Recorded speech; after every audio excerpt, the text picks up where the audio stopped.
For over 2,000 years, philosophers had been asking the wrong questions. They asked whether we can know reality as it truly exists, whether God can be proven through reason, whether beauty is objective or subjective. But what makes one man so remarkable is not just that he solved these ancient philosophical problems, but that he revealed why they seemed unsolvable in the first place. Immanuel Kant discovered that our minds are not passive mirrors reflecting reality, but active constructors that shape every aspect of our experience. This insight launched what he called a Copernican revolution in philosophy, comparable to the way Copernicus revolutionized astronomy. But Kant did far more than revolutionize theoretical philosophy. He created an entirely new foundation for ethics based on human reason and dignity. He developed a groundbreaking theory of beauty that bridged the gap between subjective feeling and objective judgment. He outlined a vision of world peace through international law that continues to influence global politics today. Most importantly, Kant showed us what it means to be human in the deepest sense. We are beings who exist in two worlds simultaneously. In the natural world, we are subject to physical laws like any other object. But in the moral world, we are free agents capable of acting according to principles we give ourselves through reason. This dual nature makes us unique in all of creation and gives us both tremendous dignity and awesome responsibility. The journey through Kant's philosophy is challenging but transformative. His ideas require careful thought and patient consideration. But those who make the effort discover not just abstract theories but practical wisdom for living a meaningful human life. Every concept we will explore connects to fundamental questions about how you should think, act, and relate to others and the world around you. This comprehensive exploration will take you through every major aspect of Kant's philosophical system. We will see how his ideas developed from his early scientific interests to his mature critical philosophy. We will understand why his contemporaries called him the destroyer of all previous philosophy and the architect of something entirely new. Most importantly, we will see why Kant's insights remain as relevant today as they were over 2 centuries ago. Immanuel Kant was born on April 22, 1724 in Königsberg, Prussia, a bustling commercial city that was home to one of Europe's leading universities. His father was a harness maker, his mother a deeply religious woman who instilled in young Immanuel both intellectual curiosity and moral seriousness. The Kant family belonged to the Pietist movement, a form of Protestantism that emphasized personal religious experience and moral purity over formal doctrine. This early exposure to Pietism profoundly shaped Kant's later emphasis on moral duty and the primacy of practical reason over theoretical speculation. Pietism taught that genuine religion comes from inner conviction rather than external observance, that moral purity matters more than doctrinal correctness, and that each individual must take personal responsibility for their spiritual development. These themes would later appear in Kant's moral philosophy, where he argued that moral worth depends on inner motivation rather than external results, that moral principles must be universally valid rather than culturally relative, and that moral autonomy requires each person to think through ethical questions for themselves. The Königsberg of Kant's youth was a cosmopolitan center where German, Polish, Russian, and Lithuanian cultures intersected. Ships arrived daily from across Europe, bringing not just goods, but ideas. The university attracted scholars from throughout the German-speaking world, creating an atmosphere of intellectual ferment that would prove crucial to Kant's development. This multicultural environment helped foster the cosmopolitan outlook that would later lead Kant to envision a world federation of nations dedicated to perpetual peace.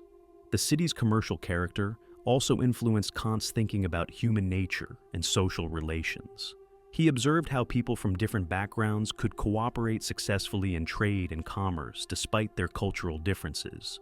This suggested to him that human beings possess common rational capacities that transcend particular traditions and enable them to find shared principles for living together peacefully.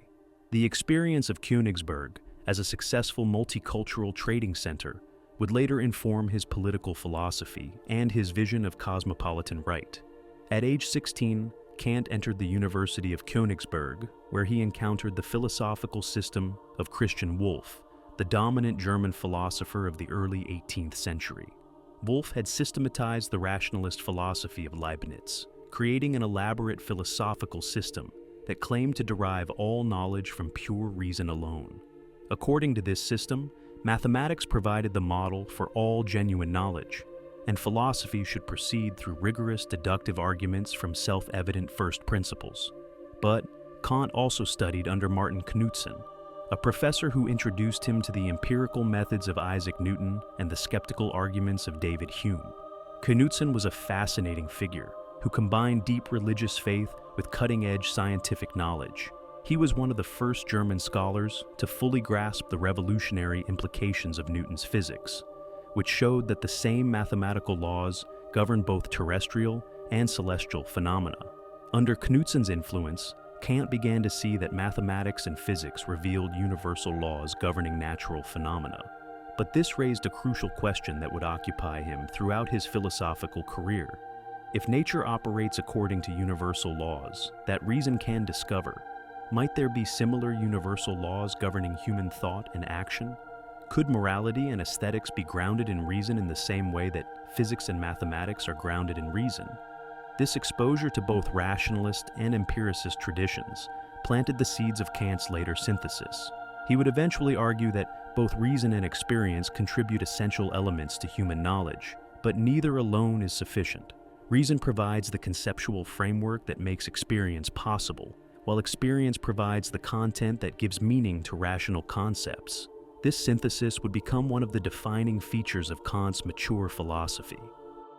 In 1746, when Kant was 22, his father died, leaving the family in financial difficulty. Kant was forced to leave the university without completing his degree and work as a private tutor for wealthy families in the Königsberg countryside.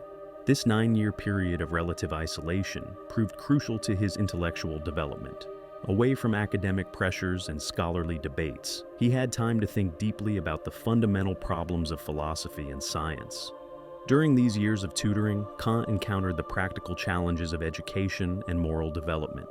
He observed how difficult it is to cultivate genuine moral character, how easily people rationalize selfish behavior, and how important it is to develop not just intellectual skills, but moral judgment.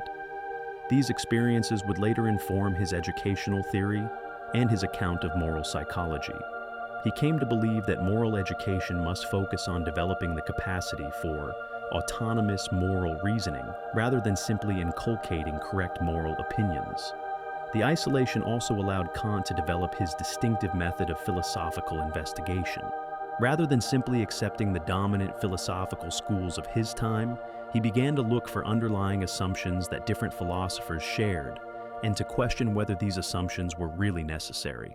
This critical approach would later lead him to question the assumption that knowledge must conform to objects rather than the reverse, the assumption that moral principles must be derived from human nature or divine commands, and the assumption that aesthetic judgments are merely subjective preferences. During these years, Kant wrote his first major work, Thoughts on the True Estimation of Living Forces, which attempted to resolve a dispute between followers of Leibniz and Newton about the proper way to measure force in physics. Though the work was largely ignored by the scientific community, it revealed Kant's lifelong method of seeking synthesis between opposing viewpoints rather than simply choosing sides. Instead of arguing that either Leibniz or Newton was completely correct, Kant tried to show how both perspectives captured important truths that needed to be integrated into a more comprehensive understanding. This synthetic approach would become the hallmark of Kant's mature philosophy. Instead of being either a pure rationalist or a pure empiricist, he would show how both reason and experience contribute to human knowledge in complementary ways. Instead of arguing that morality is either completely objective or completely subjective, he would develop an account of moral judgment that preserves both its universal validity and its connection to human agency. Instead of treating beauty as either purely objective or purely subjective, he would analyze aesthetic judgment as involving a distinctive form of subjective universality. In 1755, Kant returned to the university, completed his doctoral degree, and began his career as a lecturer. For the next 15 years, he taught an enormous range of subjects, including mathematics, physics, geography, anthropology, logic, metaphysics, and ethics. This broad teaching experience was invaluable because it forced Kant to think about how different areas of human knowledge relate to each other. He began to see that all human intellectual activities, from scientific investigation to moral judgment to aesthetic appreciation, might operate according to common underlying principles. The breadth of Kant's teaching also reflected the educational ideals of the Enlightenment, which emphasized the unity of knowledge and the importance of developing all human faculties, rather than specializing narrowly in particular subjects. Kant believed that genuine education should cultivate not just technical expertise, but wisdom, not just the ability to solve particular problems, but the capacity to think systematically about fundamental questions. This educational philosophy would later inform his account of the unity of reason and his vision of philosophy as providing a comprehensive understanding of human nature and human possibilities. During this pre-critical period, as scholars call it, Kant published important works on astronomy, anthropology, and natural philosophy. His Universal Natural History and Theory of the Heavens proposed what became known as the nebular hypothesis about the formation of the solar system, anticipating later developments in cosmology by more than a century. This work showed Kant's ability to think systematically about the largest possible questions. He was not content to study isolated phenomena, but sought to understand the fundamental principles governing the entire cosmos. The astronomical work also revealed Kant's distinctive approach to scientific explanation. Rather than simply describing observed phenomena or fitting them into pre-existing theoretical frameworks, he tried to understand the underlying processes that could account for the systematic organization of the natural world. He asked not just what the heavens look like, but how they came to have their present structure, and what this reveals about the fundamental laws governing all natural processes. This same systematic approach would later characterize his philosophical investigations. The event that awakened Kant from what he called his dogmatic slumber was his encounter with the writings of David Hume in the 1760s. Hume had argued that we can never rationally justify our belief in causation, the existence of an external world, or even the continuity of personal identity. His skeptical arguments seemed to show that reason, when rigorously applied, undermines its own foundations and leads to complete skepticism about human knowledge.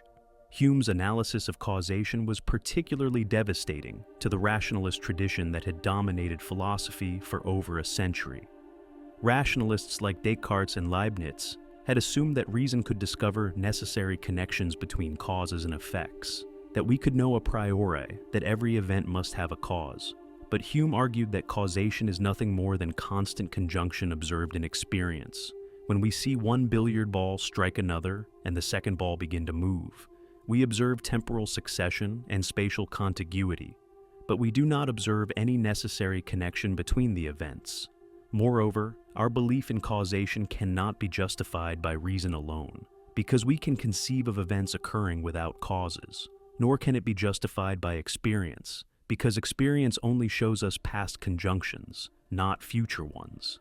When we infer from past experience that similar causes will produce similar effects in the future, we assume the uniformity of nature, but this assumption cannot itself be justified either by reason or by experience without circular reasoning. Hume's arguments about personal identity were equally troubling. When we introspect, we never encounter a permanent self that persists through time, but only a succession of different perceptions, thoughts, and feelings. What we call the self is nothing more than a bundle of perceptions connected by the principles of association. There is no rational justification for believing in the continued existence of personal identity beyond the flow of conscious experience.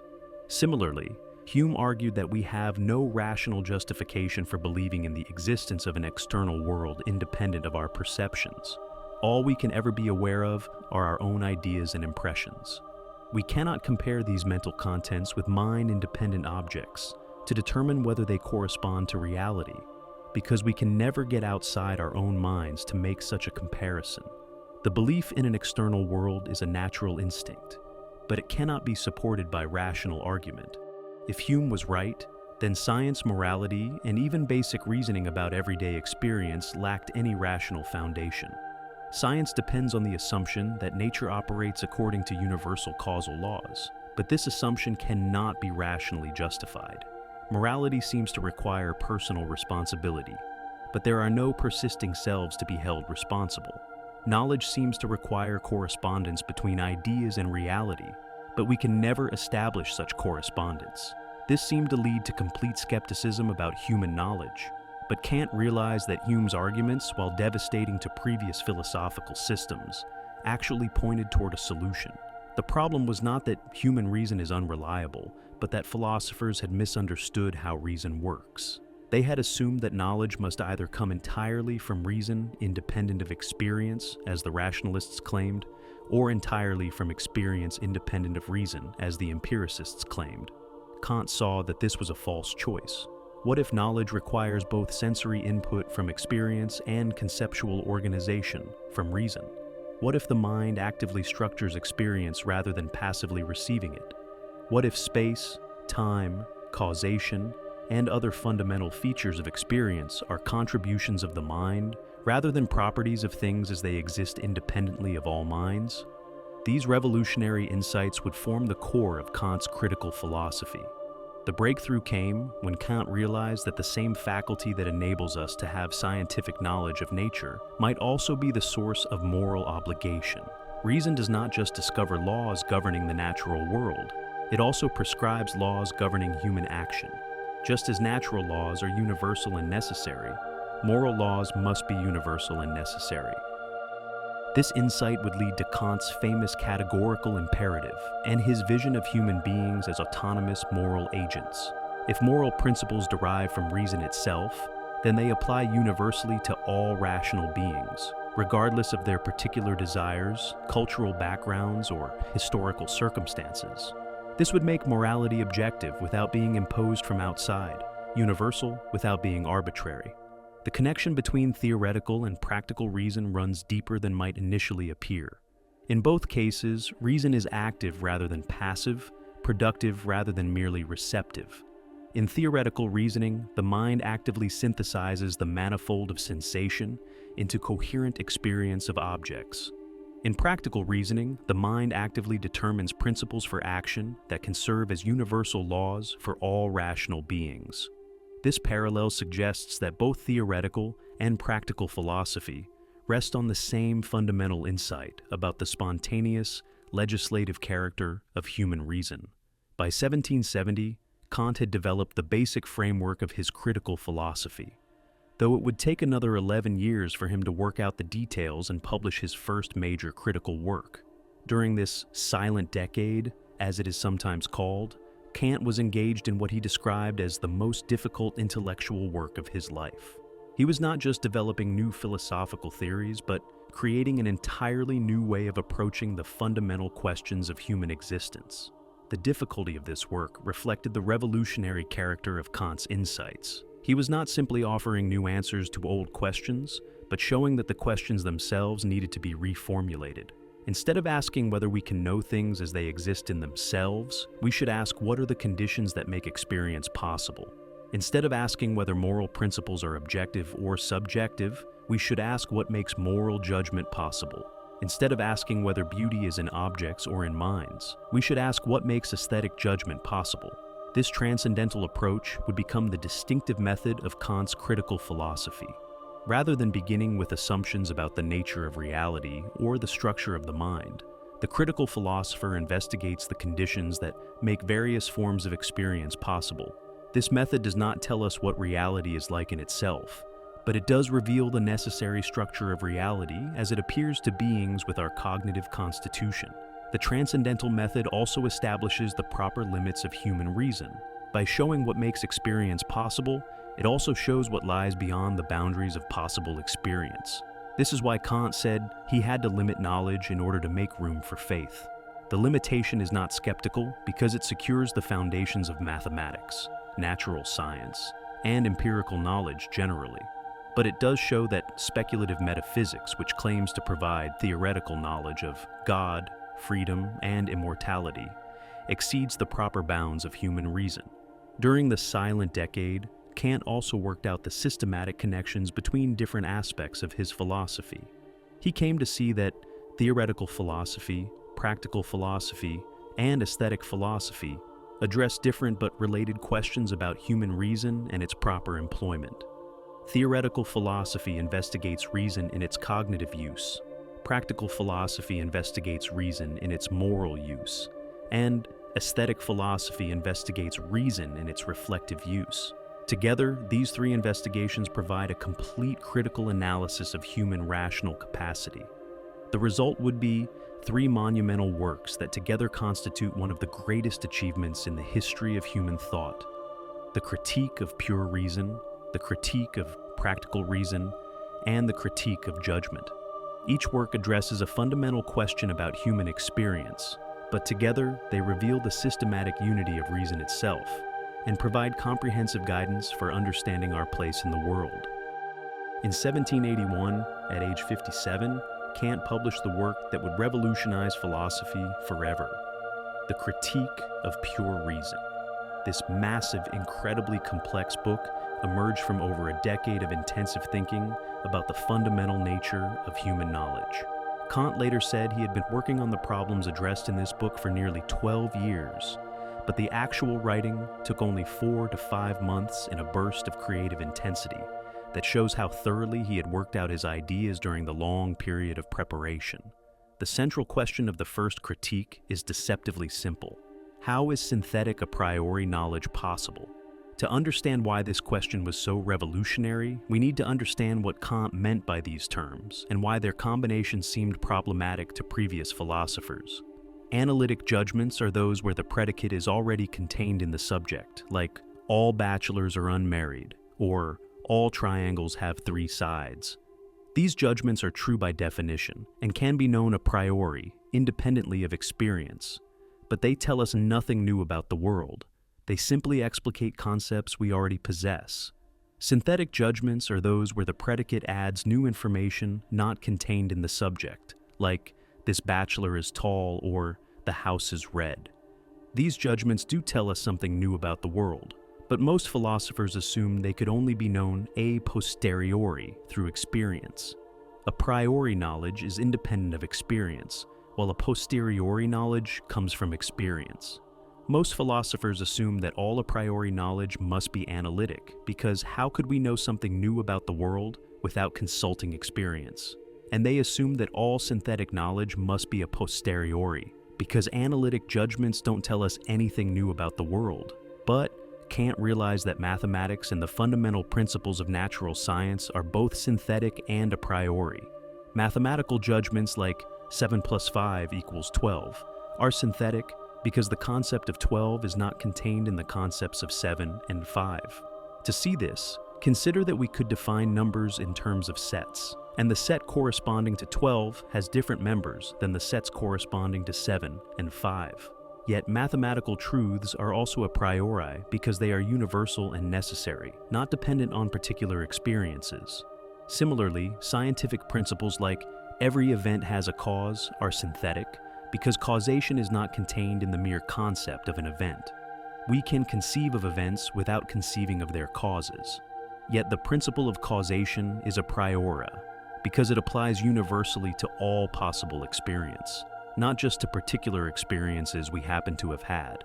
The existence of synthetic a priori knowledge proves that the mind actively contributes to the structure of experience. If we could only know things as they affect us passively, all knowledge would be either analytic or merely empirical. The fact that we have universal and necessary knowledge about the empirical world shows that the mind imposes its own forms and categories on the raw material of sensation. This insight became the foundation of what Kant called transcendental idealism. We can have synthetic a priori knowledge because objects of experience conform to the structure of our cognitive faculties rather than the reverse. Space, time, and the fundamental categories of understanding are not features of things as they exist in themselves, but rather the necessary conditions under which anything can appear to beings with our kind of sensibility and understanding. Kant divided the Critique of Pure Reason into 2 main sections: the Transcendental Aesthetic, which deals with the forms of sensible intuition, and the Transcendental Logic, which deals with the concepts and principles of understanding. Each section reveals different ways that the mind structures experience a priori. The transcendental aesthetic shows that space and time are not properties of things in themselves, but rather the pure forms through which we must intuit any object whatsoever. We cannot represent objects as existing outside spatial and temporal relations, nor can we represent space and time themselves as absent. Yet we can represent empty space and time without objects, which shows that space and time are more fundamental than any particular spatial or temporal contents. This has profound implications for our understanding of physical reality. Everything we experience as physical, every object we perceive through the senses, exists only within the framework of space and time that our own minds provide. The chair you are sitting on, the room around you, even your own body, exist as spatial and temporal objects only because your mind organizes sensory impressions through spatial and temporal relations. This does not make physical objects mere illusions or figments of imagination. Kant was emphatic that transcendental idealism is also empirical realism. The objects we experience through science and everyday observation are perfectly real. They are just not real in the way naive realism supposes. They do not exist as spatial and temporal objects independently of any relationship to finite minds, but they do exist as the necessary objects of experience for beings with our cognitive constitution. The implications for physics and natural science are equally dramatic. All the laws of physics describe relationships between objects in space and time, but space and time themselves are not features of reality independent of minds. This means that natural science gives us genuine knowledge, but only knowledge of how things appear to beings with our kind of sensibility, not knowledge of what reality is like as it exists in itself. Kant's theory also explains the nature and validity of mathematics in a completely new way. Mathematics is not about abstract objects existing in some Platonic realm, nor is it merely a useful tool for describing empirical patterns. Rather, mathematics describes the necessary structure of any possible experience for beings like us. Geometric truths hold with absolute necessity because space itself has the structure that geometry describes, and space is the form through which we must represent any outer object. The temporal dimension is equally important, but more complex, because time is the form of inner sense as well as a condition of outer experience. Everything we experience, whether outer objects in space or inner states of consciousness, must be represented as occurring in temporal succession. Memory, anticipation, the flow of consciousness itself, all depend on the temporal framework that the mind brings to experience. But if space and time are ideal, what about things as they exist in themselves? Kant insisted that things in themselves exist, but are not spatial or temporal. This seems paradoxical because we cannot conceive of existing things that are neither spatial nor temporal. But Kant argued that this limitation reflects the boundaries of human knowledge, not the nature of reality itself. We can think the concept of non-spatial and non-temporal existence, even though we cannot intuit or experience such existence. This leads to one of the most puzzling aspects of Kant's system, the problem of affection. If things in themselves are not spatial or temporal, how can they affect our senses and provide the sensory content that our minds organize through space and time? Causation itself seems to be a temporal relation. So how can non-temporal things be causes of our sensations? Kant acknowledged this difficulty, but insisted that we must distinguish between empirical causation, which operates within the framework of space and time, and whatever relation exists between things in themselves and appearances. We cannot specify the nature of this relation, but we must think it in order to account for the receptive character of human intuition, and the fact that sensations are given to us rather than produced spontaneously by our minds. The transcendental logic shows that we apply 12 fundamental categories to organize our intuitions into coherent experience of objects. Kant derived these categories from the logical functions of judgment, arguing that, corresponding to each way of uniting representations in judgment, there must be a pure concept of understanding that enables us to apply that logical function to the manifold of intuition. The categories of quantity are unity, plurality, and totality. The categories of quality are reality, negation, and limitation. The categories of relation are substance and accident, causality and dependence, and community or reciprocity. The categories of modality are possibility and impossibility, existence and non-existence, and necessity and contingency. Each category plays an essential role in making objective experience possible. The category of substance allows us to distinguish between persisting objects and their changing properties. Without this category, we could not experience a world of enduring things that undergo alteration. The category of causality enables us to connect events in necessary succession rather than merely observing temporal sequence. The category of unity allows us to recognize diverse properties as belonging to a single object, rather than experiencing only disconnected qualities. In the Transcendental Dialectic, the final major section of the Critique of Pure Reason, Kant revealed how pure reason inevitably generates illusions when it attempts to transcend the bounds of possible experience. These are not accidental errors that better reasoning could avoid, but necessary illusions that arise from the very nature of reason itself. Understanding these illusions is crucial for grasping both the power and the limitations of the human rational faculty. Reason seeks systematic unity and completeness in knowledge. It is not satisfied with the piecemeal knowledge that understanding provides through experience, but demands absolute totality and unconditional first principles. This drive towards systematic completeness is valuable and necessary for organizing empirical knowledge into coherent theories and for pushing scientific investigation beyond immediately given phenomena. But when reason attempts to achieve absolute completeness by going beyond all possible experience, it falls into inevitable contradictions that Kant called antinomies. The four antinomies of pure reason represent four fundamental questions that human reason cannot help asking but cannot possibly answer through theoretical investigation. Each antinomy consists of a thesis and an antithesis, both of which seem to follow necessarily from rational principles, yet which contradict each other completely. This reveals that reason, when applied beyond its proper domain, becomes self-contradictory and produces insoluble problems. The first antinomy concerns the finitude or infinitude of the world in space and time. The thesis argues that the world must have a beginning in time and be limited in space, because an infinite series cannot be completed through successive synthesis. If the world had no beginning, then an infinite series of past events would have to be completed by now, but infinite series cannot be completed. Similarly, if the world were unlimited in space, it would be an infinite given whole, but we can never represent infinite wholes as completed totalities.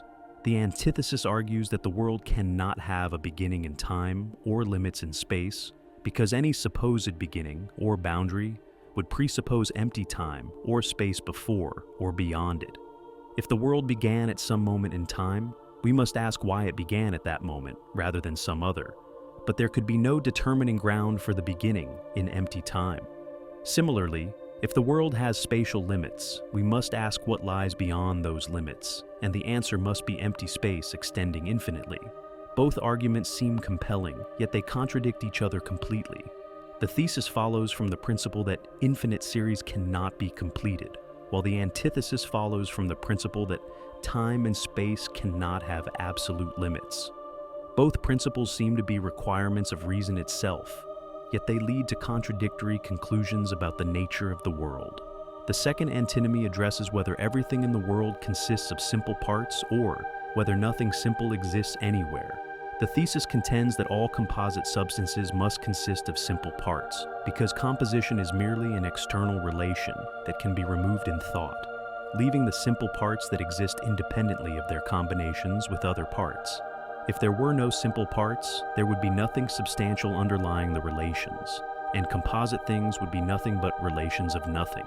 The antithesis maintains that nothing simple can exist anywhere in the world, because anything that exists in space must be extended, and therefore divisible into parts. Since everything in the world of appearance exists in space, everything must be composite and divisible. Even if we cannot actually divide something into its parts, it must be divisible in principle because spatial existence necessarily involves extension and therefore multiplicity of parts.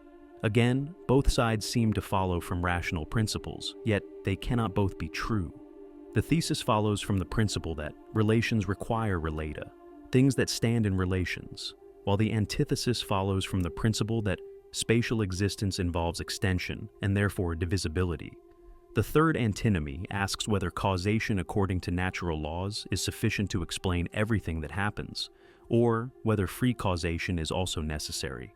The thesis argues that freedom is necessary because an infinite regress of natural causes cannot explain the beginning of any causal series. If every event is caused by a previous event according to natural laws, then we have an infinite regress that never reaches a first cause.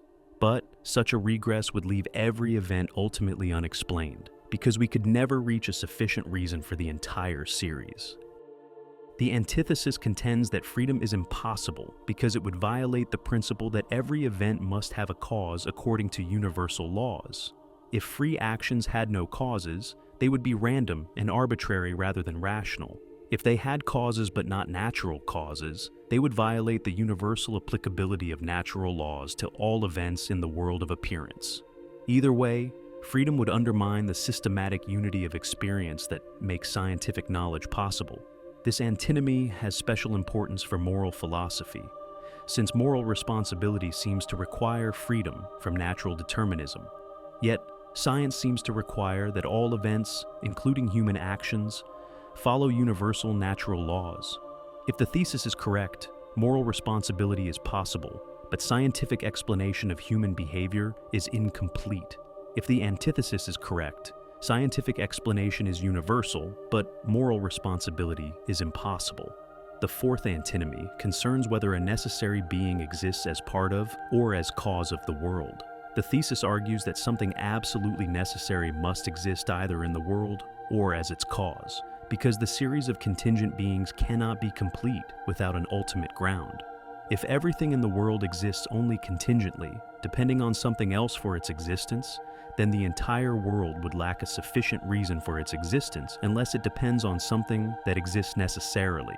The antithesis maintains that no necessary being can exist anywhere, because necessity contradicts the temporal character of everything that exists in or in relation to the world. Everything in the world of appearance exists in time and is therefore subject to alteration. But whatever can alter can also cease to exist, so nothing in the world can exist necessarily. Even a cause of the world would have to be related to the world temporally, and would therefore be subject to the conditions of time that preclude absolute necessity. This antinomy bears directly on traditional arguments for God's existence. The thesis supports cosmological arguments that infer God's existence from the contingency of the world, while the antithesis challenges all attempts to prove necessary existence through theoretical reason.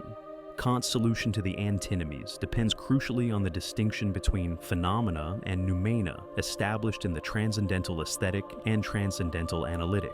The first two antinomies, which he called mathematical because they concern the quantity of objects, are resolved by rejecting both thesis and antithesis.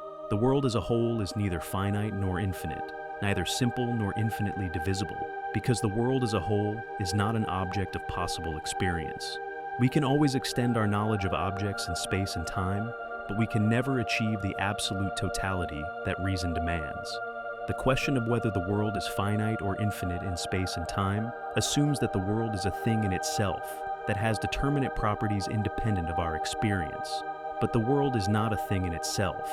It is the totality of appearances, and appearances exist only within the conditions of human sensibility and understanding. The last two antinomies, which Kant called dynamical because they concern the existence of objects, allow for a different kind of solution. Here, both thesis and antithesis can be true if they are properly distinguished and assigned to different domains.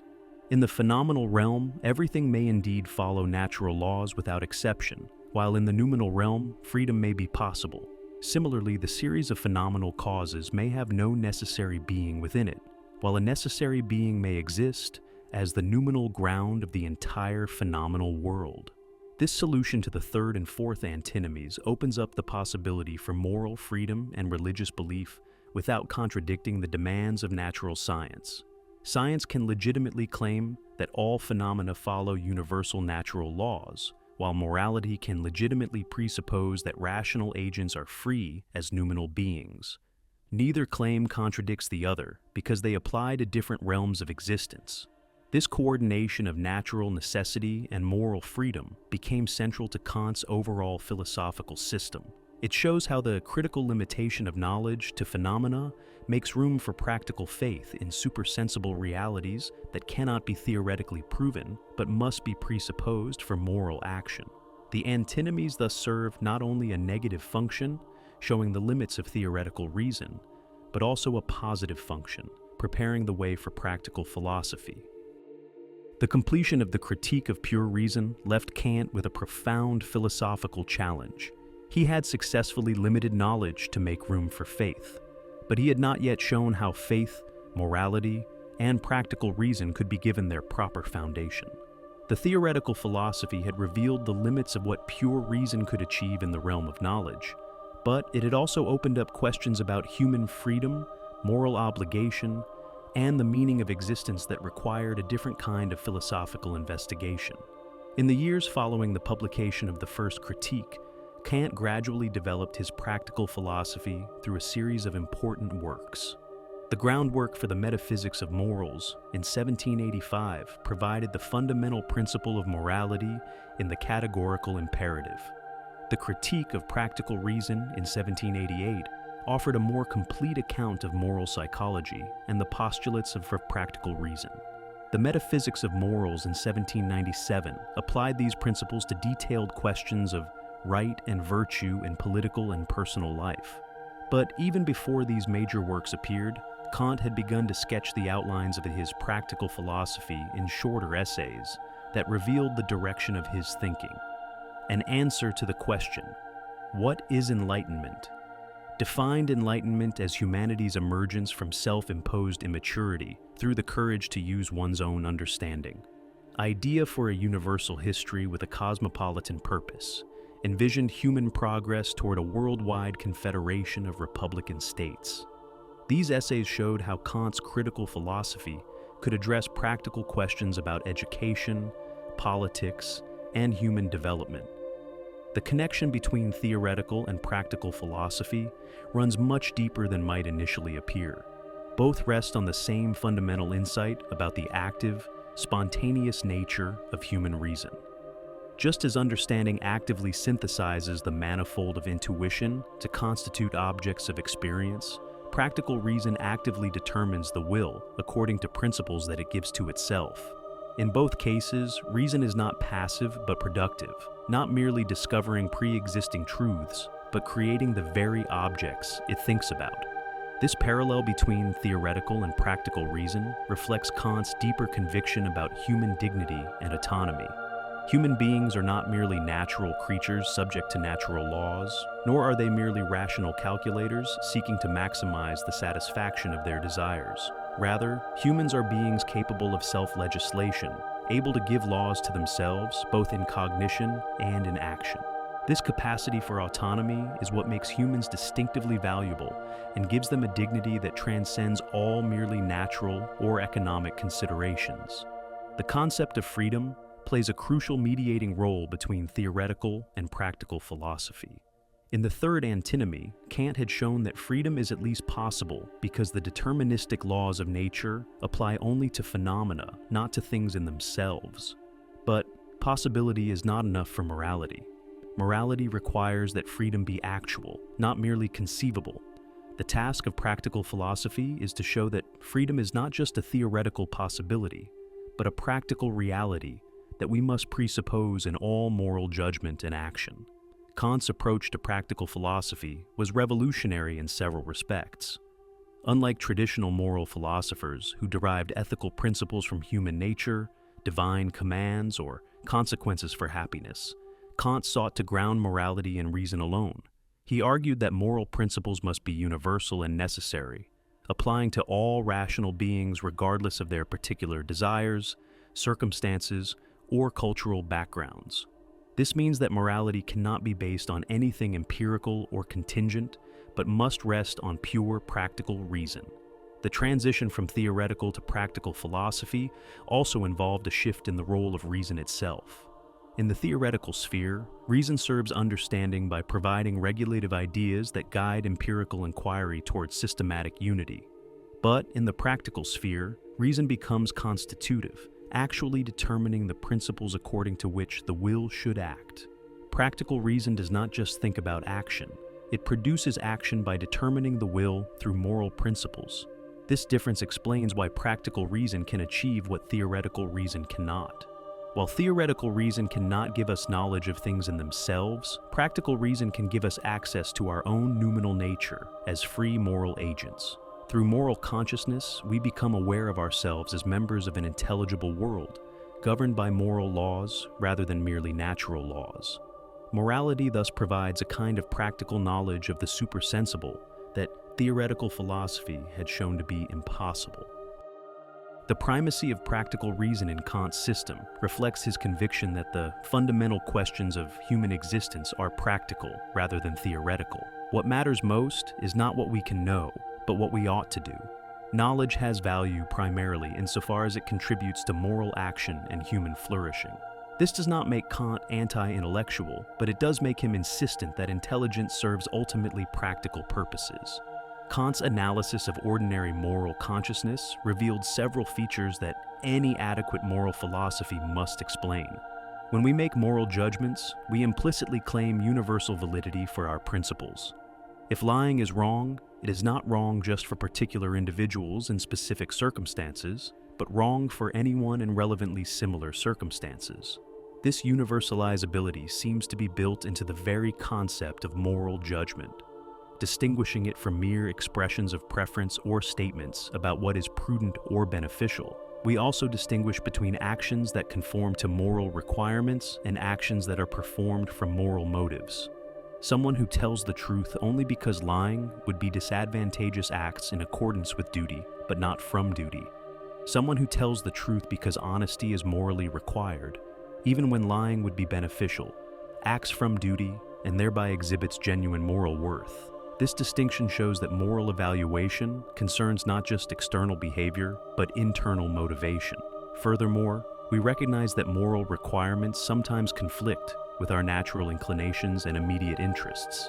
If moral obligations always coincided with what we naturally wanted to do, or what would make us happy, there would be no distinctive moral experience of duty as constraint or obligation.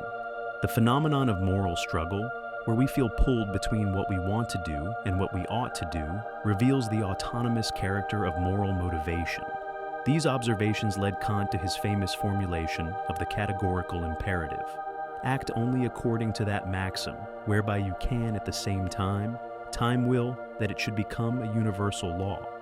This principle captures the universalizability that seems implicit in moral judgment, while providing a practical test for determining what morality requires in particular circumstances. The categorical imperative differs fundamentally from hypothetical imperatives, which tell us what to do if we want to achieve particular goals. Hypothetical imperatives have the form, if you want X, then do Y. They apply only to people who actually have the relevant desires, and only so long as those desires persist. Categorical imperatives, by contrast, command unconditionally. They apply to all rational beings simply by virtue of their rationality, regardless of their particular desires or circumstances. The universalizability test works by asking whether you could consistently will that everyone act on the same principle you were considering. If universal adoption of your maxim would be impossible or self-contradictory, then the action is morally forbidden. If universal adoption is possible and consistent, then the action is morally permissible. If you have a duty to adopt the maxim, then the action is morally required. Kant illustrated this test with several examples that have become classical in moral philosophy. Consider the maxim of making false promises when in financial difficulty. Could you consistently will that everyone adopt this maxim? If everyone made false promises when financially pressed, the institution of promising would collapse because no one would believe promises anymore. Since the maxim undermines the very condition that makes it possible, namely, the existence of a practice of promising, it fails the universalizability test and is therefore morally wrong. Similarly, consider the maxim of refusing to help others in distress. While it might be logically possible for everyone to adopt this maxim without direct contradiction, you cannot rationally will it as a universal law. As a finite, vulnerable being, you inevitably face situations where you need help from others. Willing a world where no one helps anyone would be willing a world where you yourself could never receive needed assistance. which contradicts your rational will as a being who sometimes requires aid. The second major formulation of the categorical imperative, known as the formula of humanity, states, act so that you treat humanity, whether in your own person or in that of another, always as an end and never merely as a means.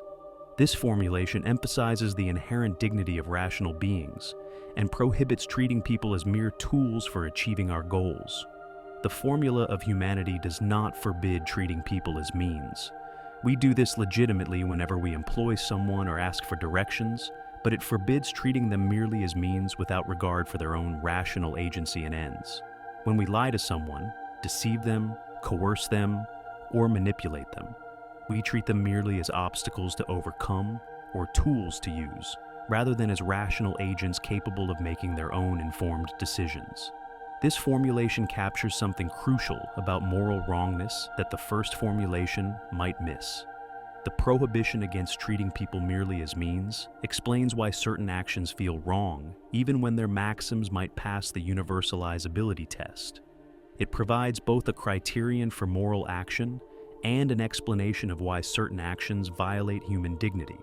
Kant argued that these two formulations are ultimately equivalent, being different expressions of the same fundamental principle. The formula of universal law emphasizes the form of moral action, its universalizability, while the formula of humanity emphasizes its matter, respect for rational nature. Both formulations derive from the concept of rational agency as autonomous self-legislation. A third formulation, the formula of the kingdom of ends, synthesizes the insights of the first two by envisioning a systematic union of rational beings under common moral laws. In the kingdom of ends, every rational being is both sovereign as a legislator of universal moral laws and subject as one who is bound by the very laws they legislate. This ideal community represents the goal toward which moral action tends, a world where all rational beings treat each other with the respect due to autonomous moral agents. The categorical imperative provides not just a test for moral action, but also an account of moral motivation. Actions have moral worth only when they are performed from duty, from recognition that they are required by the moral law, rather than from inclination, self-interest, or external pressure. This emphasis on moral motivation reflects Kant's conviction that the only thing unconditionally good is a good will.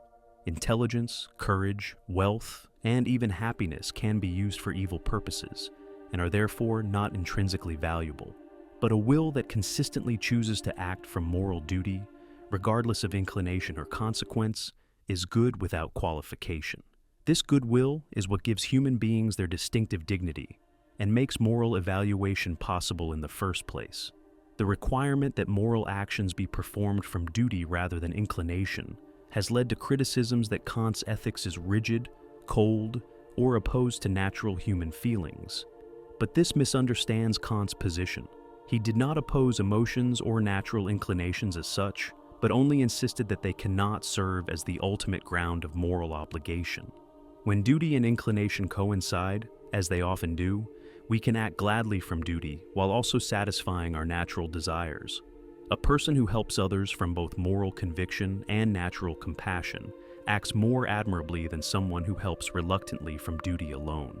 The key is that moral motivation must ultimately derive from recognition of duty, not from satisfaction of inclination, even when both point in the same direction. This account of moral motivation also explains why moral education is both possible and necessary. If moral behavior resulted automatically from human nature or social conditioning, moral education would be unnecessary. If it were completely independent of human psychology and social circumstances, moral education would be impossible. But because we are finite rational beings with both sensible and rational natures, we can develop our capacity for moral judgment through experience, reflection, and practice. The concept of freedom lies at the absolute center of Kant's moral philosophy and connects his practical philosophy to the deepest insights of his theoretical work. Without freedom, moral responsibility would be impossible, praise and blame would be meaningless, and the categorical imperative would be an empty formal principle with no application to actual human life. But establishing the reality of freedom requires solving one of the most difficult problems in philosophy. How can human beings be free in a world governed by universal natural laws? Kant distinguished several different concepts of freedom, each playing a crucial role in his moral theory. Negative freedom is independence from determination by sensible impulses, the ability to act independently of desires, inclinations, and empirical motives. This is freedom from external constraint, but it is not yet positive freedom. Positive freedom is the capacity for self-determination, according to self-given rational principles, the ability to act according to principles that reason recognizes as universally valid. Transcendental freedom is the power to initiate causal chains without being determined by antecedent natural causes, the metaphysical condition that makes moral responsibility possible. The problem of reconciling freedom with natural necessity had troubled philosophers for centuries.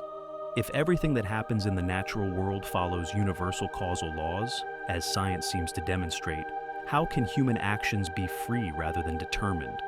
Previous philosophers had either denied genuine freedom, reducing human action to natural causation, or denied the universality of natural laws, creating exceptions for human action. Both solutions seemed to Kant unsatisfactory because they either eliminated moral responsibility or undermined the foundations of natural science. Kant's solution depended crucially on his transcendental idealism and the distinction between phenomena and noumena. As phenomenal beings existing within the framework of space, time, and natural causation, human actions are indeed subject to universal natural laws. Every human action has antecedent causes that, together with natural laws, make that action inevitable. From the standpoint of empirical psychology and natural science, human behavior can in principle be predicted and explained just like any other natural phenomenon. But as noumenal beings, as things in ourselves, we exist outside the framework of natural causation and possess transcendental freedom. This freedom is not the ability to act randomly or without reason, but the capacity to act according to principles that we give ourselves through practical reason. When we act morally, we do not respond to empirical incentives, but legislate universal moral laws through pure practical reason. This legislation is an expression of our noumenal nature as members of an intelligible world governed by moral rather than natural laws. The doctrine of autonomy represents Kant's most distinctive contribution to moral philosophy. Autonomy literally means self-law or self-rule, and it captures the idea that moral agents must be the authors of the moral laws that bind them. Unlike heteronymous principles that derive from external authorities like God, society, or nature, autonomous moral principles derive from reason itself. When I act according to the categorical imperative, I am not obeying commands from outside, but legislating universal laws through my own rational nature. This autonomy is what gives human beings their unique dignity and makes them ends in themselves rather than mere means. Because rational beings can legislate moral laws through reason, they possess a worth that transcends all price and cannot be exchanged for anything equivalent. This dignity is not earned through achievement or granted by others, but belongs to every rational being simply by virtue of the capacity for moral self-determination. It is the foundation of all human rights and the basis for treating persons with the respect they deserve.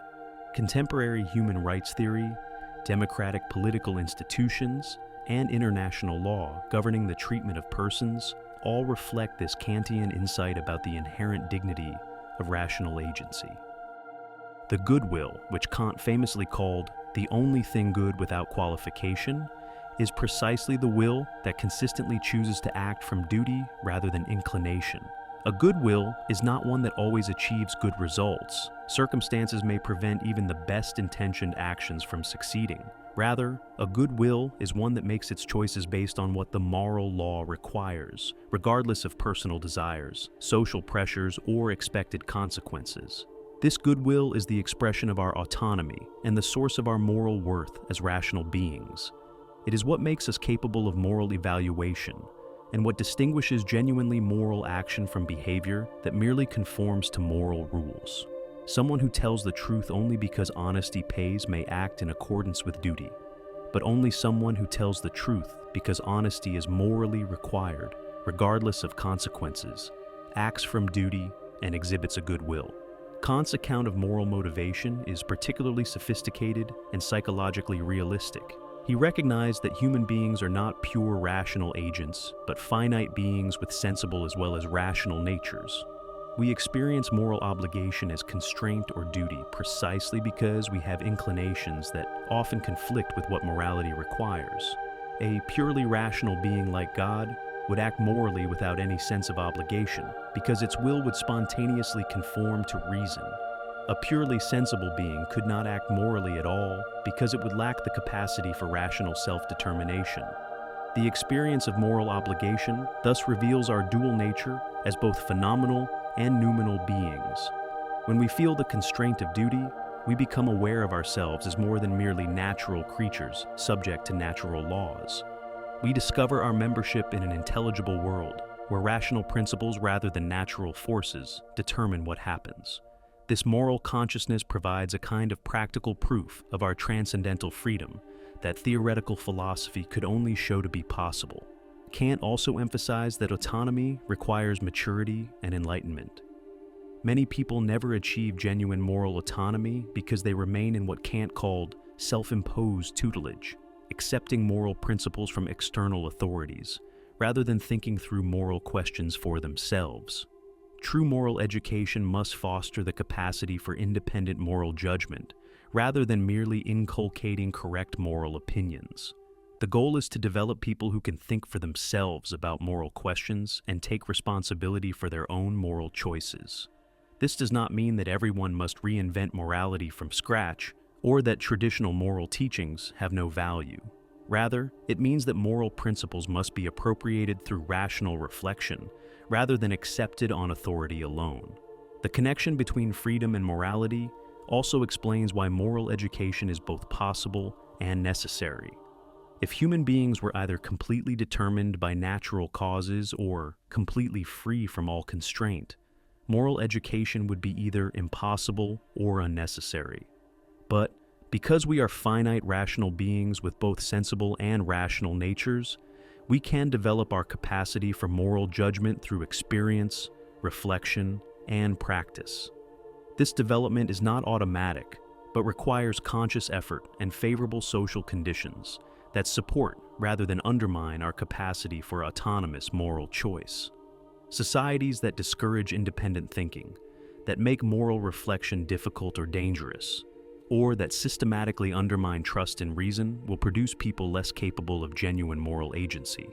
The categorical imperative itself can be understood as an expression of our autonomy. When we apply the universalizability test, we are not consulting external authorities or calculating consequences, but exercising our own rational capacity to determine what moral consistency requires.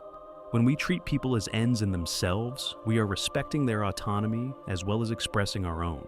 The formula of the kingdom of ends makes this connection explicit by envisioning a community of autonomous moral agents who give universal laws to themselves while remaining subject to the laws they legislate.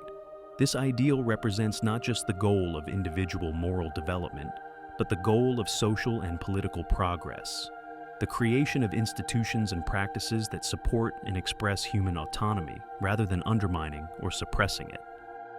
Recent scholarship has emphasized that Kant's categorical imperative should not be understood as providing a mechanical decision procedure for resolving moral dilemmas. The imperative requires judgment and interpretation in its application, and reasonable people may sometimes disagree about what it requires in particular cases. But this does not undermine its validity as the supreme principle of morality. Rather, the categorical imperative articulates the fundamental principle that guides moral deliberation and explains why certain types of actions are right or wrong.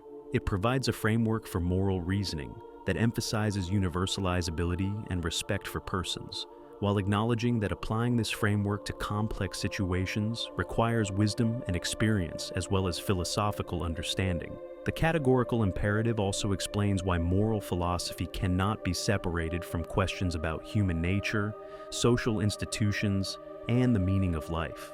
If moral principles derive from reason itself, then understanding morality requires understanding what it means to be a rational being.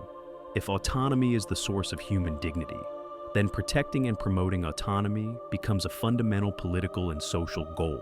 This is why Kant's moral philosophy led naturally to his political philosophy, with its emphasis on republican government, international law, and the gradual extension of freedom and equality to all human beings. The same rational principles that govern individual moral choice also provide guidance for creating social institutions worthy of rational beings. 3 years after the groundwork, Kant published the Critique of Practical Reason in 1788, completing his systematic examination of human reason in its practical employment. This second critique was not merely an expansion of the groundwork, but a fundamental reworking that addressed problems left unresolved in the earlier work and provided a comprehensive critical examination of practical reason itself, its scope, its methods, and its relationship to theoretical knowledge. Where the groundwork had focused on discovering the supreme principle of morality through analysis of common moral consciousness, the second critique provided a complete critical examination of practical reason, comparable to the analysis of theoretical reason in the first critique. The structure of the Critique of Practical Reason deliberately parallels that of the Critique of Pure Reason, but with crucial differences that reflect the distinctive nature of practical reasoning. The Analytic of Practical Reason establishes the objective reality of the moral law and demonstrates the synthetic a priori character of practical principles. Unlike theoretical synthetic a priori judgments, which require intuition to give them objective reality, practical synthetic a priori principles have immediate objective reality because they determine the will directly through reason. The moral law does not describe how rational beings happen to act, but prescribes how they ought to act, and this prescription has objective validity for all rational beings. The Dialectic of Practical Reason examines the antinomy that arises when practical reason seeks the highest good, leading to the famous postulates of God, freedom, and immortality. These postulates represent a unique form of rational belief that is neither theoretical knowledge nor mere opinion, but practical faith grounded in moral obligation. One of Kant's most important innovations in the second critique was his analysis of moral feeling and the role of emotions in moral life.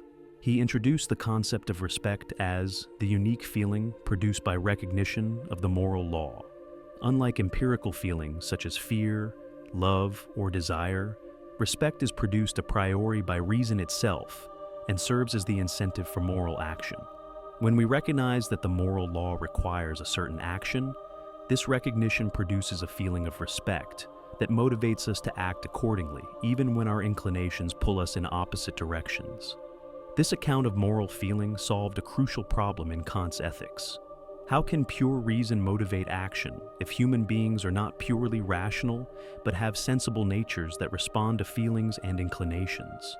Kant's answer was that practical reason does not bypass sensibility, but works through it by producing its own distinctive feeling. Respect for the moral law is both rational because it is produced by reason's recognition of moral obligation, and sensible because it provides the emotional motivation needed to move finite rational beings to action.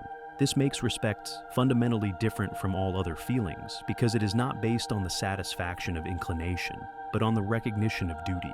The feeling of respect involves a complex psychological dynamic. When we encounter the moral law, it first humbles us by revealing our tendency to subordinate duty to self-love. This produces a negative feeling of displeasure as we become aware of our moral imperfections. But this negative feeling is immediately accompanied by a positive feeling of elevation as we become aware of our capacity to act according to principles that transcend natural inclination. This analysis showed that Kant's moral philosophy is not as opposed to emotion, as critics often suppose. Moral action essentially involves feeling, but it is a distinctive kind of feeling produced by reason rather than sensibility. Someone who acts from duty without any feeling would not be morally admirable, but morally deficient, lacking the proper appreciation of moral obligation. The Critique of Practical Reason also provided Kant's most detailed analysis of the relationship between duty and inclination in human moral psychology. He distinguished 3 types of action based on their relationship to moral duty and natural inclination. Actions contrary to duty are those that violate moral obligations and are clearly wrong. Actions in accordance with duty, but from inclination, are those that happen to coincide with moral requirements, but are performed for selfish reasons. Actions from duty are performed because the moral law requires them, regardless of inclination, and only these possess genuine moral worth. This analysis led to some of Kant's most controversial claims about moral psychology. He argued that natural sympathetic feelings, while admirable and useful, cannot be the foundation of moral action because they are unreliable and partial. A person who helps others from natural compassion is certainly better than one who harms others from cruelty, but such help lacks the universality and necessity that morality requires. Only when we help others because reason tells us that their rational nature deserves respect do our actions have genuine moral worth. This does not mean that we should act without emotion or suppress our natural feelings, but that moral motivation must ultimately derive from recognition of duty rather than satisfaction of inclination. Critics have often accused Kant of demanding that we act without emotion or even against our natural feelings, but this misunderstands his position. Kant did not oppose emotions or natural inclinations as such, but only insisted that they cannot serve as the ultimate ground of moral obligation. When duty and inclination coincide, as they often do, we can act gladly from duty while also satisfying our natural desires. The key is that moral motivation must come from recognition of duty, not from satisfaction of inclination, even when both point in the same direction. A person who donates to charity both because it is morally right and because it makes them feel good acts more completely than someone who donates reluctantly from duty alone. But the moral worth of the action still depends on the recognition of duty rather than the good feelings it produces. The second critique also developed Kant's account of moral education and character development. He argued that moral character is not a natural gift, but an achievement that requires constant effort and vigilance. We cannot simply decide to be moral and then rest on our decision. Rather, we must continually work to strengthen our commitment to duty and weaken the influence of selfish inclinations.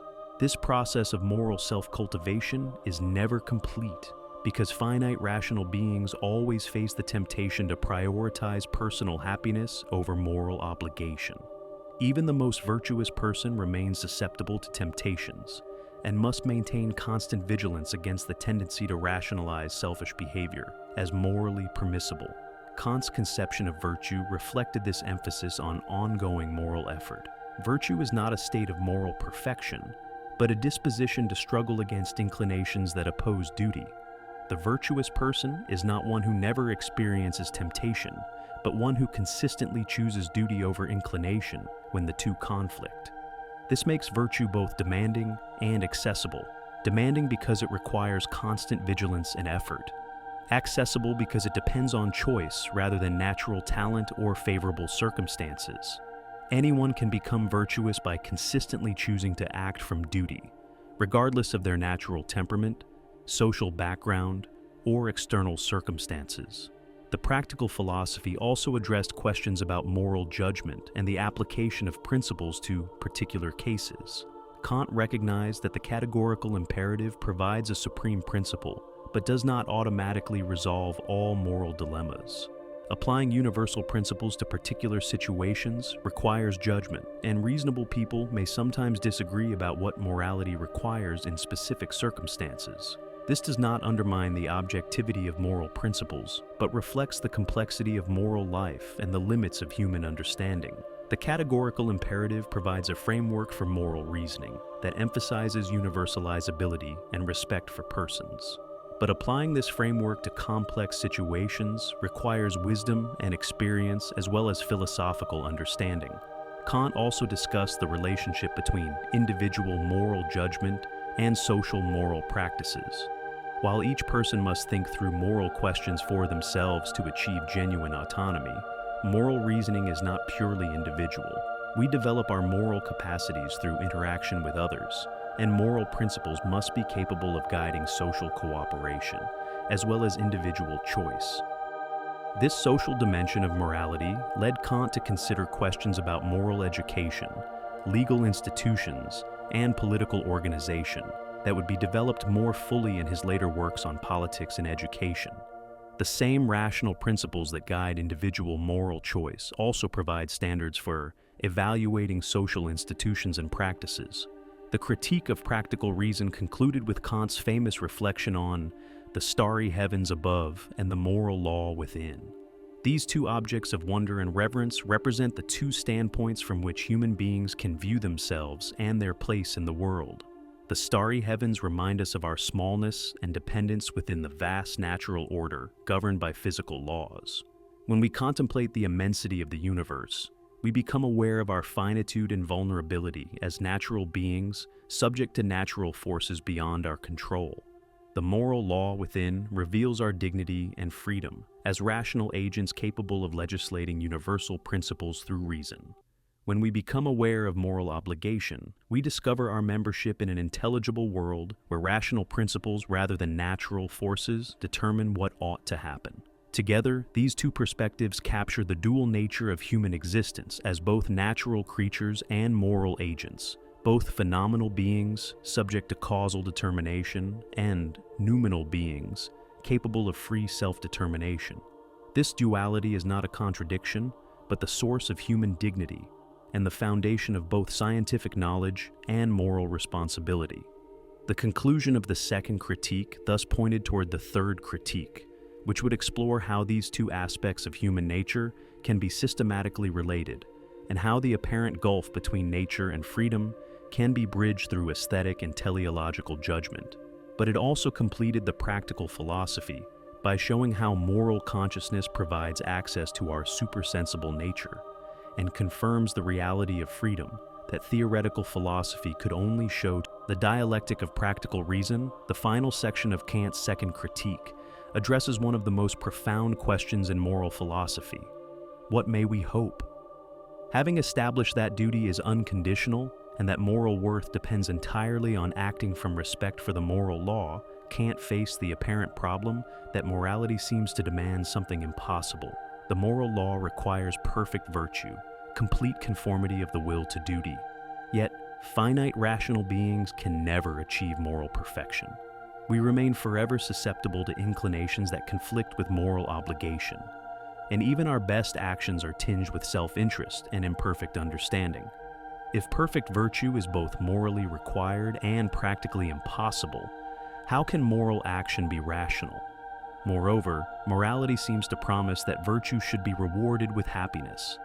The moral law commands us to make ourselves worthy of happiness through virtuous action, but it also recognizes that virtuous people deserve to be happy in proportion to their virtue.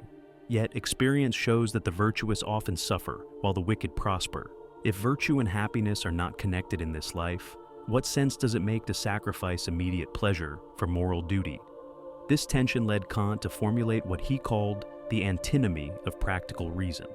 On one hand, the moral law demands that we strive for the highest good, which Kant defined as the complete combination of virtue and happiness in exact proportion. This is not just an ideal to admire, but a practical obligation. We have a duty to promote the highest good in ourselves and others. On the other hand, this highest good seems impossible to achieve, either because perfect virtue is beyond human capacity, or because the natural world does not guarantee that virtue will be rewarded with happiness. If the highest good is both morally required and practically impossible, then moral action itself becomes irrational. Kant's solution was to argue that practical reason must postulate certain conditions that make the highest good possible. Even though theoretical reason cannot prove these conditions exist, practical reason must assume them as necessary presuppositions of moral action. These postulates are not arbitrary assumptions, but rational requirements that follow from the moral law itself. If we have an unconditional duty to promote the highest good, then reason must assume that this good is possible to achieve. This possibility, in turn, requires postulating freedom, immortality, and God's existence. These postulates represent a unique form of rational belief that is neither theoretical knowledge nor mere opinion, but practical faith grounded in moral obligation. The postulate of freedom is the most fundamental because without it, moral obligation would be meaningless. We cannot be held responsible for actions we cannot control, and moral commands would be empty if we lacked the power to obey or disobey them. While theoretical reason cannot prove that we are free, indeed, It suggests that everything in the phenomenal world follows natural laws. Practical reason must assume our freedom as a condition of moral responsibility. This postulate does not extend our theoretical knowledge, but provides a practical certainty based on our undeniable awareness of moral obligation. When we feel the constraint of duty, when we recognize that we ought to act in certain ways regardless of our inclinations, we become practically certain of our freedom to choose between duty and inclination. This practical certainty is sufficient for moral action, even though it cannot be established through theoretical argument. The postulate of immortality addresses the problem that finite beings cannot achieve perfect virtue in a single lifetime. The moral law commands complete conformity of the will to duty, yet human beings remain forever susceptible to inclinations that conflict with moral obligation. Perfect virtue would require a will that spontaneously and invariably chooses duty over inclination, but this seems beyond human capacity given our sensible nature. Practical reason, therefore, postulates the immortality of the soul as providing unlimited time for moral progress toward the ideal of perfect virtue. This postulate does not promise that we will eventually achieve moral perfection, since that would contradict the finite nature of human reason. Rather, it guarantees that moral progress can continue indefinitely without reaching an absolute limit. Each individual can always become more virtuous, more consistent in choosing duty over inclination, more perfect in moral character. The postulate of immortality ensures that this progress is not cut short by death, but can continue throughout an endless existence. This makes the demand for perfect virtue practically meaningful, even though it can never be completely fulfilled. The postulate of God's existence addresses the problem that virtue and happiness often fail to coincide in the natural world. While virtue is the supreme condition of the highest good, happiness is still an essential component because rational beings naturally desire their own well-being. The moral law does not command us to be miserable, only to make virtue our highest priority, and to seek happiness in ways consistent with duty. But the natural world operates according to physical laws that take no account of moral merit. Natural causes produce natural effects, without regard for whether the people affected deserve their fate. There is no guarantee that virtuous people will be happy, or that happiness will be proportioned to virtue. Natural disasters strike the virtuous and vicious alike, and success often comes to those who ignore moral constraints rather than those who respect them. Practical reason, therefore, postulates the existence of God as a moral world ruler who can ensure the proper connection between virtue and happiness. This God is not the object of theoretical proof, but a practical postulate required by moral reasoning. God must possess the power to coordinate the natural world with moral desert, the knowledge to judge moral worth accurately, and the justice to distribute happiness in proportion to virtue. Only such a being could guarantee that the moral order ultimately prevails over the merely natural order. This does not mean that virtue will always be rewarded and vice punished in this life, but that the ultimate structure of reality supports rather than undermines moral endeavor. The postulate of God's existence ensures that moral action is ultimately rational, even when immediate consequences seem to favor immorality. Kant emphasized that these postulates do not constitute theoretical knowledge of supersensible objects. We do not know that the soul is immortal, or that God exists in the way we know that triangles have three sides, or that unsupported objects fall. Rather, we have practical certainty about these matters based on the requirements of moral action. This practical faith is neither arbitrary belief nor demonstrable knowledge, but a third type of rational assent, appropriate to practical rather than theoretical concerns. It is rational because it follows necessarily from moral obligation, but it is faith because it cannot be established through theoretical argument or empirical evidence. The doctrine of postulates also transformed traditional natural theology and rational psychology. Previous philosophers had attempted to prove God's existence and the soul's immortality through purely theoretical arguments that claimed to extend human knowledge beyond experience. Kant had shown in the first Critique that all such arguments fail because they attempt to apply categories beyond their proper domain. But by grounding belief in practical rather than theoretical reason, Kant preserved the essential content of religious faith while avoiding the dogmatic claims that his critical philosophy had refuted. This approach to religious belief had enormous influence on subsequent theology and philosophy of religion. Instead of trying to prove religious truths through abstract argument, Kant showed how religious belief could be grounded in moral experience and practical necessities. This made religious faith compatible with scientific knowledge by locating them in different spheres of human reason. Science deals with the phenomenal world as it appears to theoretical understanding, while religion deals with the supersensible conditions required by practical reason. The postulates also provided Kant's answer to the ultimate questions that motivate philosophical inquiry. What can I know? The limits established by the first critique. What ought I to do? Act according to the categorical imperative. What may I hope? That virtue will ultimately be rewarded, and that moral progress is possible through infinite existence. These three questions unite in the fourth. What is the human being? A finite rational being, capable of both theoretical knowledge and moral action, situated between the natural and intelligible worlds, subject to natural laws as a phenomenal being, but capable of moral legislation as a noumenal being. The postulates thus complete the practical philosophy by showing how moral obligation points beyond itself towards supersensible realities that cannot be theoretically known, but must be practically presupposed. In 1790, Kant published his third and final critique, the Critique of the Power of Judgment, which he considered necessary to complete his critical philosophy. This work emerged from Kant's recognition that an enormous gap remained between the domains of nature and freedom that his first two critiques had established. Theoretical philosophy deals with nature as it appears under universal causal laws, while practical philosophy deals with freedom as the source of moral action. But how do these two domains relate to each other? How can free moral action occur within the natural world? And how can finite rational beings feel at home in a world that seems indifferent to their moral aspirations? The answer lay in discovering a new faculty of mind that mediates between understanding and reason, between the theoretical and practical employments of our cognitive powers. This faculty is judgment, specifically what Kant called reflective judgment, which operates according to its own a priori principle distinct from the principles governing understanding and reason. While determinate judgment subsumes particular cases under given universal concepts, reflective judgment seeks universal concepts or principles for given particulars. This faculty proves crucial for both aesthetic experience and our understanding of living beings. The principle governing reflective judgment is what Kant called the purposiveness of nature.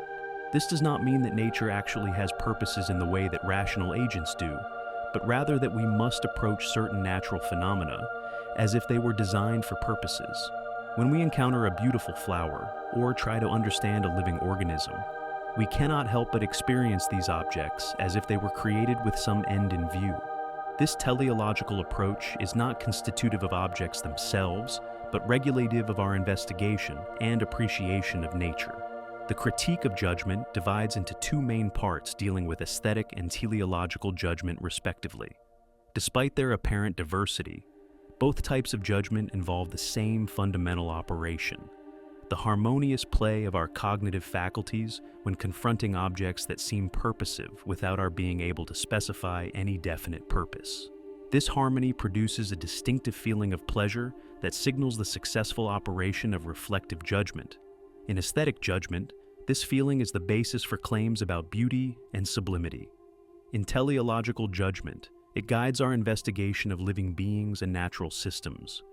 Both types of judgment reveal aspects of our relationship to nature that cannot be captured through either theoretical understanding or practical reason alone. The third critique also serves a crucial architectonic function in Kant's philosophical system. It shows how the apparent dualism between nature and freedom can be overcome through recognizing that nature itself, properly understood, points beyond itself towards supersensible ideas. Beautiful objects in nature seem to be designed for our cognitive faculties, suggesting a deeper harmony between mind and world than mechanical causation could explain. Living beings exhibit an internal purposiveness that cannot be fully explained by purely mechanical principles, pointing toward a teleological understanding of nature that complements but does not contradict scientific explanation. Kant's investigation of judgment revealed that this faculty plays a much more fundamental role in human cognition than previous philosophers had recognized. Judgment is not simply the mechanical application of concepts to intuitions, but a creative activity that discovers connections and relationships not given in advance. In scientific investigation, reflective judgment guides the search for empirical laws and enables the classification of natural phenomena into systematic hierarchies. In aesthetic experience, it enables us to appreciate beauty and sublimity in ways that transcend mere conceptual understanding. The doctrine of reflective judgment also explained how empirical concept formation is possible. If understanding only possessed the 12 categories established in the first critique, it could not form the specific empirical concepts needed for scientific investigation and everyday experience. The categories of substance, causality, and unity are too general to account for the rich diversity of empirical concepts we actually employ in classifying natural phenomena and understanding particular objects. Reflective judgment bridges this gap by seeking systematic connections among empirical phenomena and forming concepts that organize experience in ways not determined by the categories alone. This makes reflective judgment indispensable for the transition from transcendental to empirical knowledge, from the most general principles of understanding to the specific concepts needed for detailed investigation of nature. Perhaps most importantly, the third critique showed how human beings can feel at home in the natural world, despite their dual nature, as both natural creatures and moral agents. When we experience beauty in nature, we feel a harmony between our cognitive faculties and the objects we encounter, suggesting that nature is somehow adapted to our ways of thinking and feeling. When we study living beings, we discover organizational principles that parallel the rational purposiveness we find in human action. These experiences provide what Kant called a fortunate chance that enables us to feel that nature and freedom can coexist harmoniously. Without this aesthetic and teleological bridge between the sensible and supersensible worlds, we might feel alienated from nature, seeing it as either a mere mechanism indifferent to human concerns or an obstacle to moral action that must be overcome through force.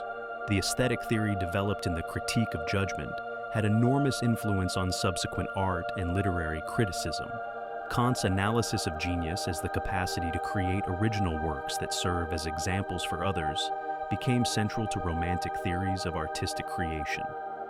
His account of aesthetic ideas as representations that give much to think about without being reducible to concepts influenced theories of symbolic meaning and poetic language. His emphasis on the autonomy of aesthetic judgment helped establish the modern conception of art as valuable for its own sake, rather than merely as decoration or moral instruction. The doctrine that beautiful objects appear purposive without purpose provided a framework for understanding why artworks seem meaningful even when they do not serve obvious practical functions. The teleological theory proved equally influential in biology and natural science.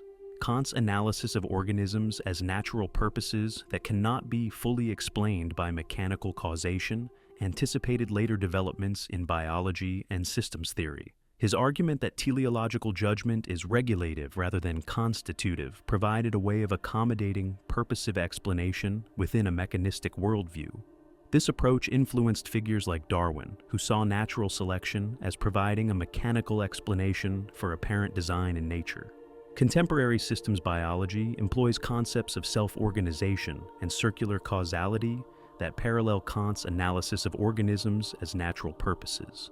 Environmental science draws on teleological concepts to understand ecosystems as integrated wholes that maintain themselves through complex feedback relationships among their components. The Critique of Judgment thus completed Kant's critical philosophy by showing how the theoretical and practical domains established in his first two critiques could be systematically related. Nature and freedom are not simply opposed realms, but aspects of a larger whole that human reason can comprehend through different but complementary approaches. This systematic unity was crucial for Kant's vision of philosophy, as providing a complete account of human reason and its proper employment in all spheres of experience. Kant's analysis of aesthetic judgment revealed that when we judge something beautiful, we make a claim that is both subjective and universal, We are reporting our own response to the object, yet we expect others to share our judgment and consider them mistaken if they disagree. This paradox of subjective universality lies at the heart of aesthetic experience and distinguishes it from both theoretical judgments about truth and practical judgments about goodness. Beautiful objects produce what Kant called disinterested pleasure, satisfaction that abstracts from all interests in the object's existence, utility, or moral significance. This disinterestedness does not mean that aesthetic judgment is emotionally cold or intellectually detached. On the contrary, beautiful objects produce intense pleasure and deeply engage our cognitive faculties. But this pleasure is not based on the satisfaction of any antecedent desire or the achievement of any external goal. Rather, it arises from the harmonious play of imagination and understanding when they encounter objects that seem perfectly suited to our ways of thinking and perceiving, without being reducible to any definite concept. This harmony signals that our cognitive faculties are working together successfully, even though they are not producing determinate knowledge of the object. The universality of aesthetic judgment is not based on concepts or rules that can be applied mechanically to determine what is beautiful. We cannot prove that a sunset is beautiful by pointing to specific properties or citing general principles, because beauty is not a property that objects possess independently of our aesthetic response to them. Yet, when we judge something beautiful, we do not merely report a private feeling, but claim that anyone who properly attends to the object should share our judgment. This creates what Kant called the antinomy of taste. Aesthetic judgments seem to be both universal, since we expect agreement, and not based on concepts, since we cannot prove them through argument. Kant's solution was to distinguish between logical universality, which is based on concepts and admits of proof, and aesthetic universality, which is based on the assumption that all human beings share the same basic cognitive structure. When our cognitive faculties harmonize in aesthetic experience, we assume that other people's faculties would harmonize in the same way if they attended properly to the same object. This assumption cannot be proven, but it is presupposed in all aesthetic judgment and communication about beauty. Kant's analysis of beauty through what he called the 4 moments of aesthetic judgment provides one of the most systematic and influential theories of aesthetic experience in the history of philosophy. Each moment reveals a distinctive feature of aesthetic judgment that distinguishes it from both theoretical judgments about truth and practical judgments about goodness, while together they provide a complete analysis of what Kant called judgments of taste. The first moment, quality, establishes that judgments of taste are disinterested. When we judge something beautiful, we are not concerned with whether the object exists, whether it satisfies our desires, or whether it serves any practical purpose. Aesthetic appreciation involves a distinctive kind of satisfaction that abstracts from all interests in the object's reality or utility. This disinterestedness distinguishes aesthetic judgment from both theoretical judgment, which is interested in truth, and practical judgment, which is interested in action, is interested in goodness or usefulness. But disinterestedness does not mean that aesthetic judgment is emotionally cold or intellectually detached. Beautiful objects produce intense pleasure and deeply engage our cognitive faculties. This pleasure, however, is not based on the satisfaction of any antecedent desire or the achievement of any external goal. Rather, it arises from the harmonious play of our cognitive faculties when they encounter objects that seem perfectly suited to our ways of thinking and perceiving. The second moment, quantity, establishes that judgments of taste claim universal validity without being based on concepts. When I judge a sunset beautiful, I do not merely report my private feeling, but claim that anyone who properly attends to this sunset should share my judgment. Yet this universality is not based on conceptual reasoning or empirical generalization. I cannot prove that the sunset is beautiful by pointing to specific properties or citing general principles, because beauty is not a property that objects possess independently of our aesthetic response to them. This creates what Kant called the antinomy of taste. Aesthetic judgments seem to be both universal, since we expect agreement, and not based on concepts, since we cannot prove them through argument.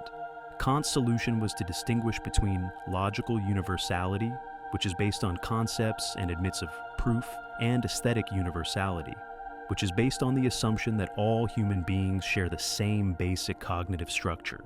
When our cognitive faculties harmonize in aesthetic experience, we assume that other people's faculties would harmonize in the same way if they attended properly to the same object.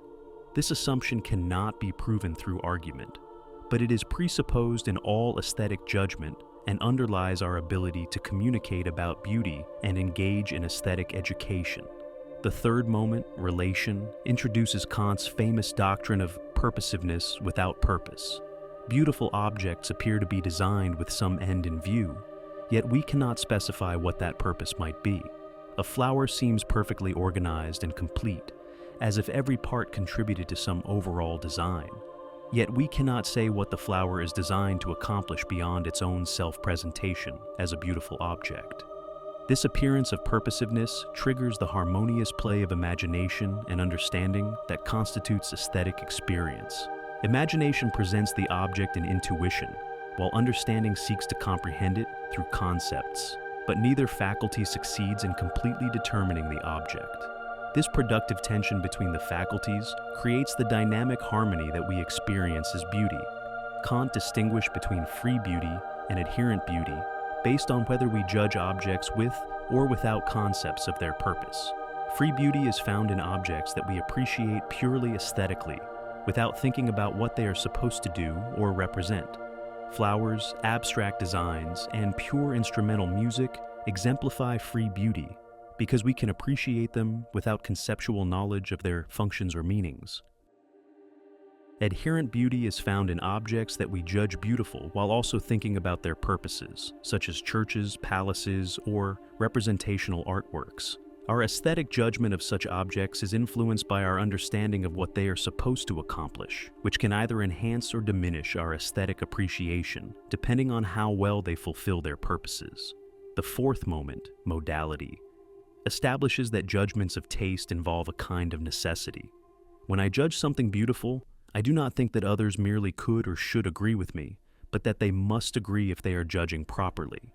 This necessity is not logical, since aesthetic judgments cannot be proven, but rather what Kant called exemplary necessity. Beautiful objects serve as examples of successful aesthetic judgment that can guide others towards similar experiences without determining their responses mechanically. This analysis led Kant to define beauty as the form of the purposiveness of an object, insofar as this is perceived in it without the representation of a purpose. This complex definition captures the essential features revealed in the four moments. Beauty involves form rather than content, purposiveness rather than actual purpose, and perception rather than conceptual knowledge. Beautiful objects appear to be perfectly organized for aesthetic appreciation, without serving any definite external purpose. This makes them symbols of freedom because they seem to follow their own internal laws rather than being determined by external forces. When we encounter beauty, we experience a kind of freedom from the constraints of both conceptual understanding and practical interest, allowing us to appreciate objects for their own sake rather than for what they can do for us. Alongside beauty, Kant analyzed the sublime as a second fundamental form of aesthetic experience that reveals different aspects of human nature and our relationship to the world around us. While beauty involves harmony between our cognitive faculties and produces untroubled pleasure, the sublime involves a kind of productive tension that initially overwhelms our faculties before revealing their supersensible capacities. This makes the sublime both more disturbing and potentially more significant than beauty, connecting aesthetic experience directly to our moral vocation as rational beings. The sublime reveals our supersensible nature more directly than beauty, because it forces us to confront the limitations of sensibility and discover the powers of reason that transcend all sensible constraints.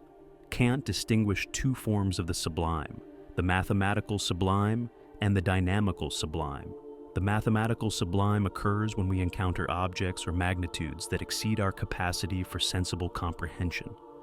Standing before a vast mountain range, gazing at the starry sky, or contemplating the enormity of geological time, we experience the failure of imagination to grasp these magnitudes as perceptual wholes.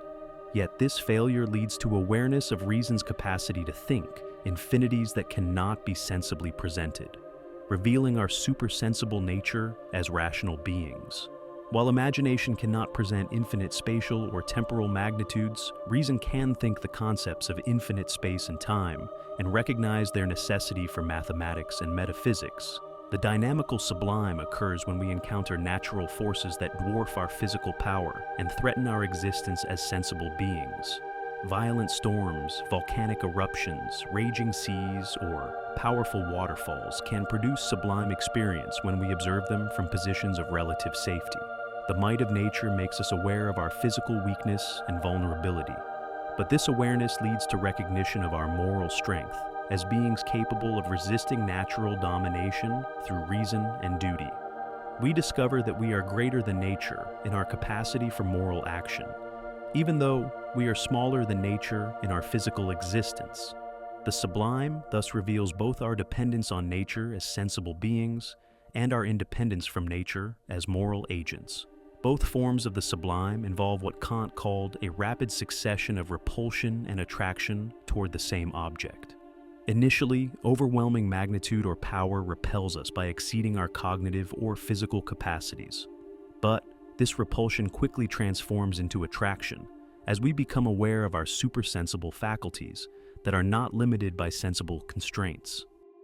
Adherent beauty is found in objects that we judge beautiful while also thinking about their purposes, such as churches, palaces, or representational artworks.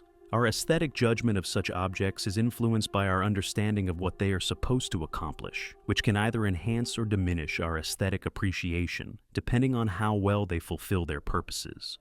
The fourth moment, modality, establishes that judgments of taste involve a kind of necessity. When I judge something beautiful, I do not think that others merely could or should agree with me, but that they must agree if they are judging properly. This necessity is not logical, since aesthetic judgments cannot be proven, but rather what Kant called exemplary necessity. Beautiful objects serve as examples of successful aesthetic judgment that can guide others towards similar experiences without determining their responses mechanically. This analysis led Kant to define beauty as the form of the purposiveness of an object, insofar as this is perceived in it without the representation of a purpose.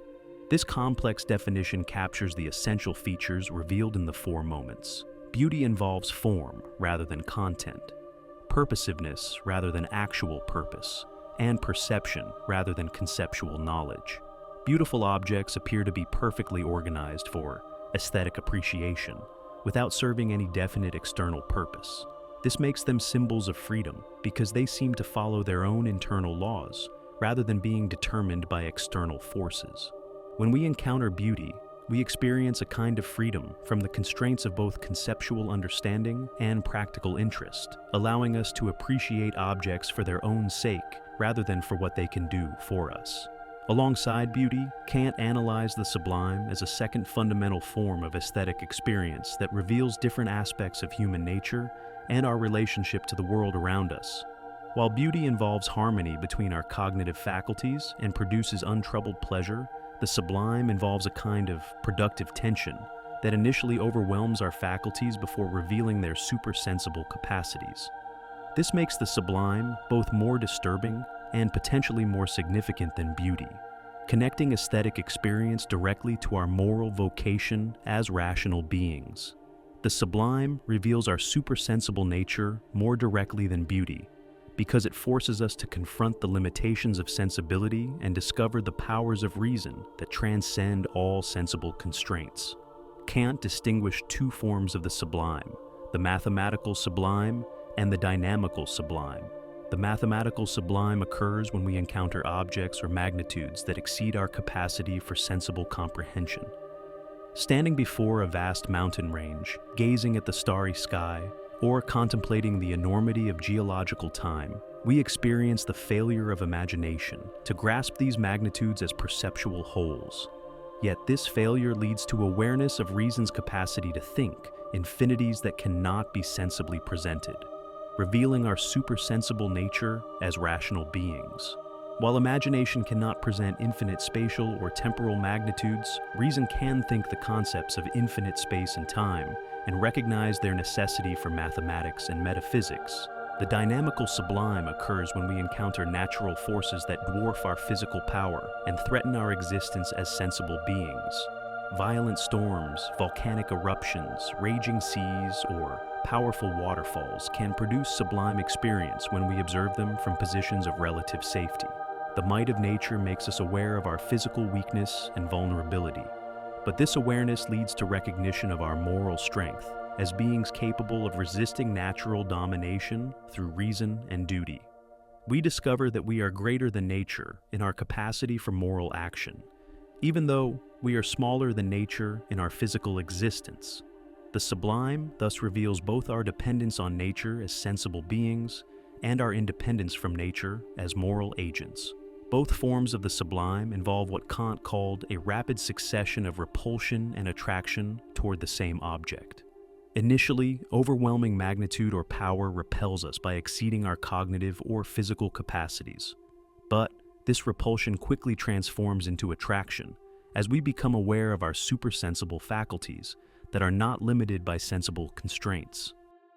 The sublime object serves as a negative presentation of the infinite or absolute, pointing beyond itself toward ideas that cannot be sensibly exhibited but can be rationally thought. This makes sublime experience more directly connected to our moral and rational nature than aesthetic appreciation of beauty, which remains within the sphere of harmonious sensible experience. Kant's theory of artistic creation centers on the concept of genius, which he defined as the innate mental disposition through which nature gives the rule to art. This definition captures several crucial insights about how original artworks are created and why they have the power to move and inspire audiences across different times and cultures. Genius is not simply technical skill or learned knowledge, though these are necessary for artistic execution, but rather an original capacity to create works that serve as examples for others while following no pre-existing rules. The originality of genius does not mean that artists create from nothing or ignore all artistic traditions. Rather, genius transforms inherited materials and conventions in ways that seem inevitable yet unprecedented. The most original contribution of Kant's artistic theory was his doctrine of aesthetic ideas.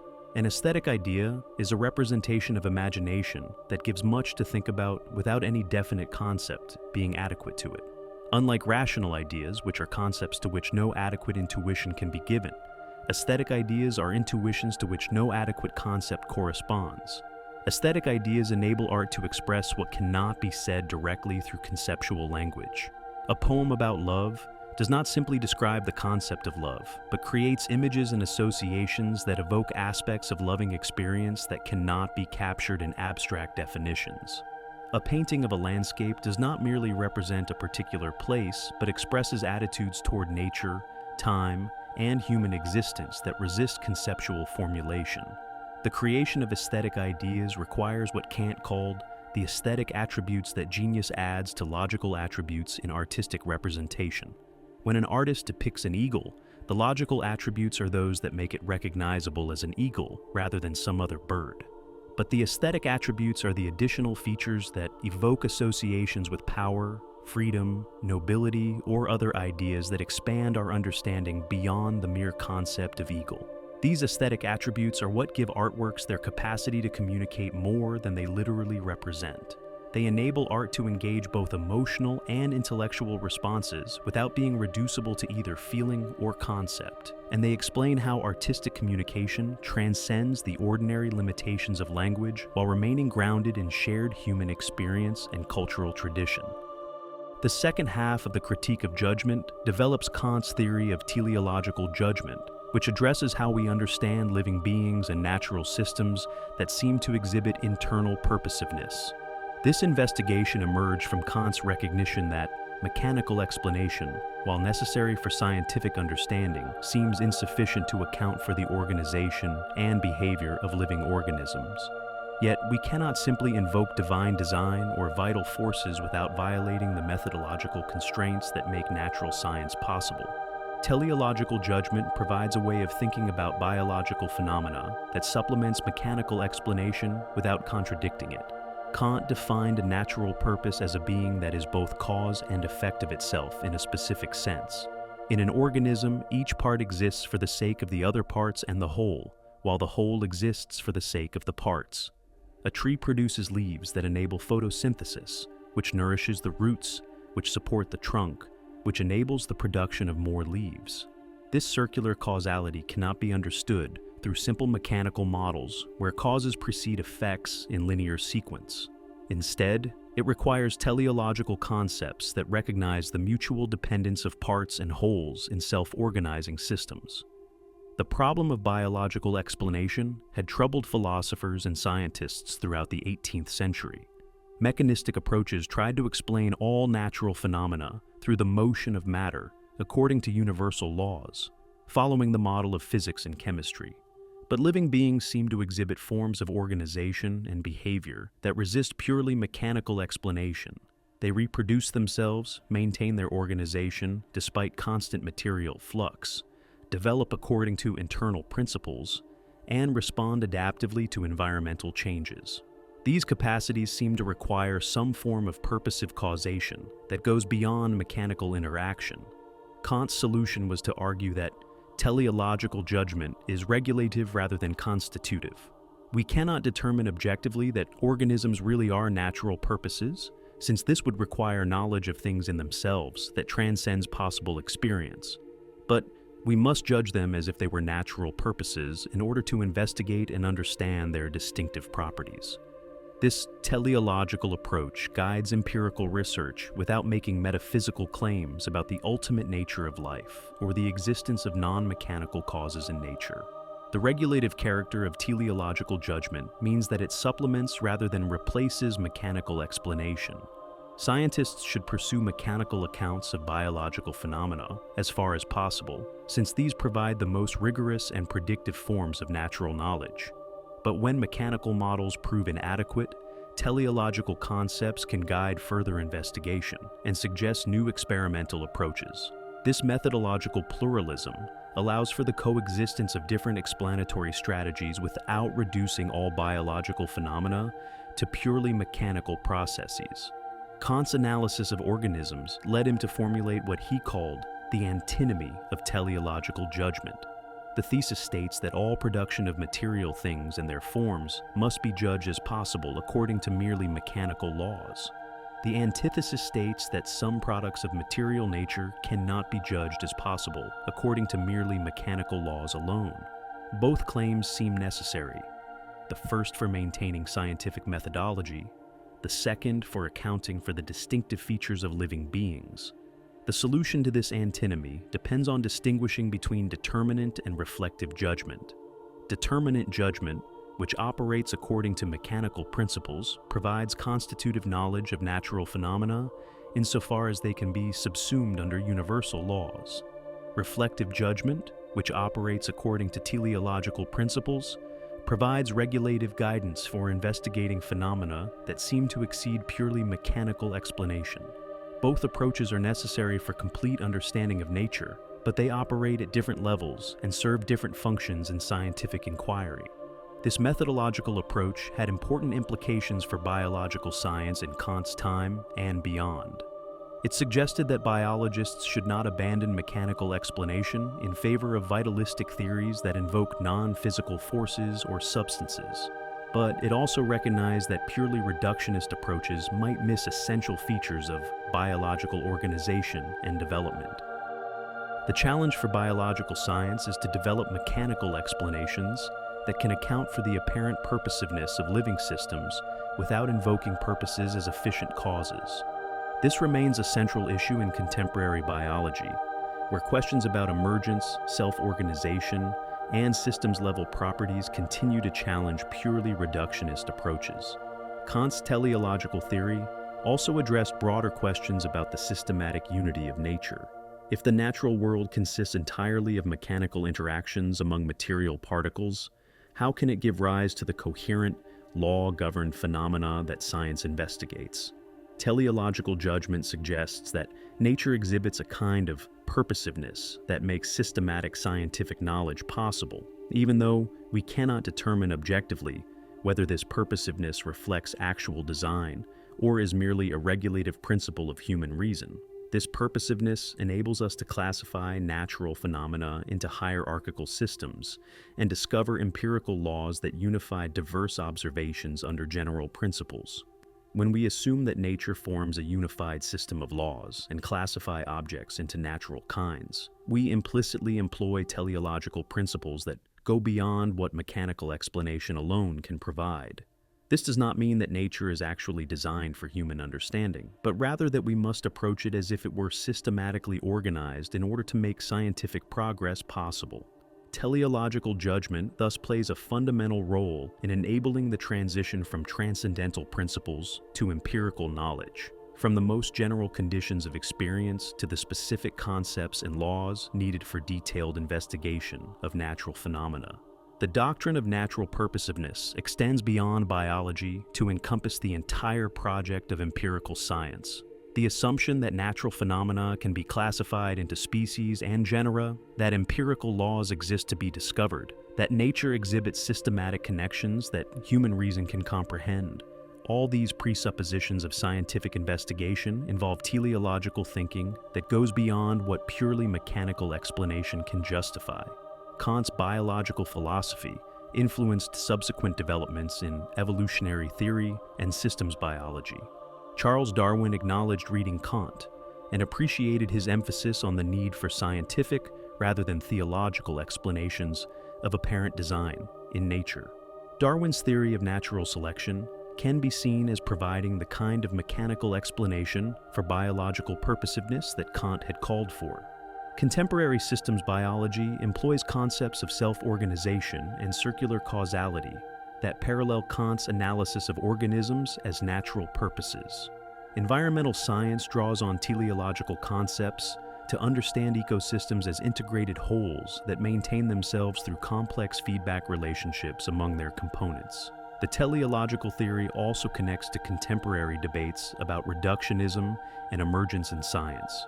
Kant's argument that organisms require teleological as well as mechanical understanding parallels current discussions about whether biological properties can be fully reduced to physical and chemical processes. His emphasis on the regulative character of teleological judgment suggests a middle path between strong reductionism, which denies any autonomy to biological levels of description, and strong emergence, which posits genuinely novel causal powers at higher levels of organization. This methodological approach remains relevant for understanding the relationship between different levels of scientific explanation. The completion of the Critique of Judgment thus brought Kant's critical philosophy to its systematic conclusion by showing how theoretical and practical philosophy could be connected through the mediating role of reflective judgment. Nature and freedom, mechanism and teleology, beauty and morality are not simply opposed domains, but complementary aspects of a unified understanding of human experience and its place in the world. Kant's political philosophy represents one of the most systematic and influential attempts to ground politics in moral principles rather than mere prudence or power. Writing during the Age of Revolution and the emergence of modern democratic ideals, Kant sought to show how political institutions could be organized to respect human dignity while maintaining social order and promoting human development.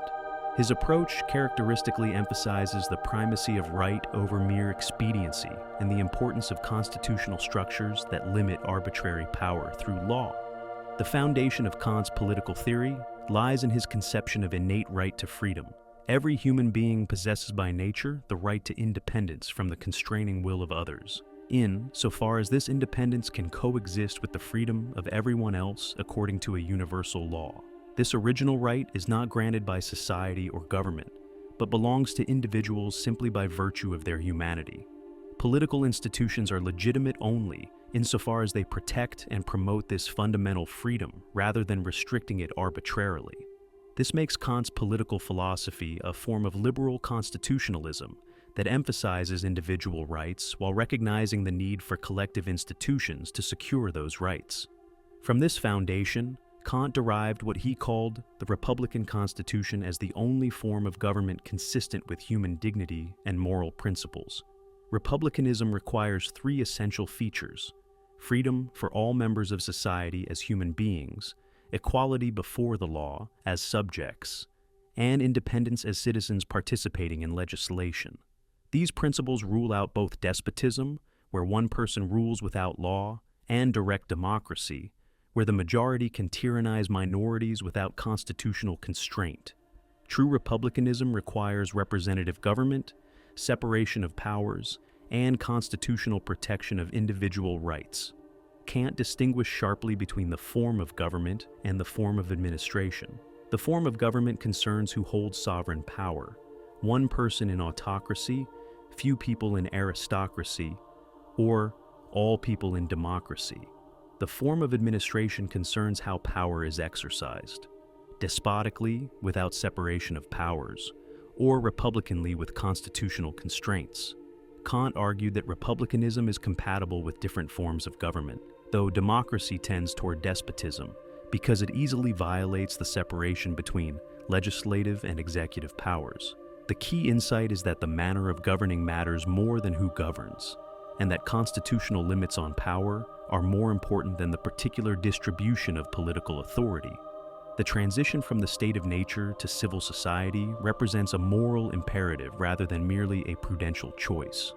In the state of nature, individuals possess rights but lack the institutional means to determine and enforce these rights against competing claims.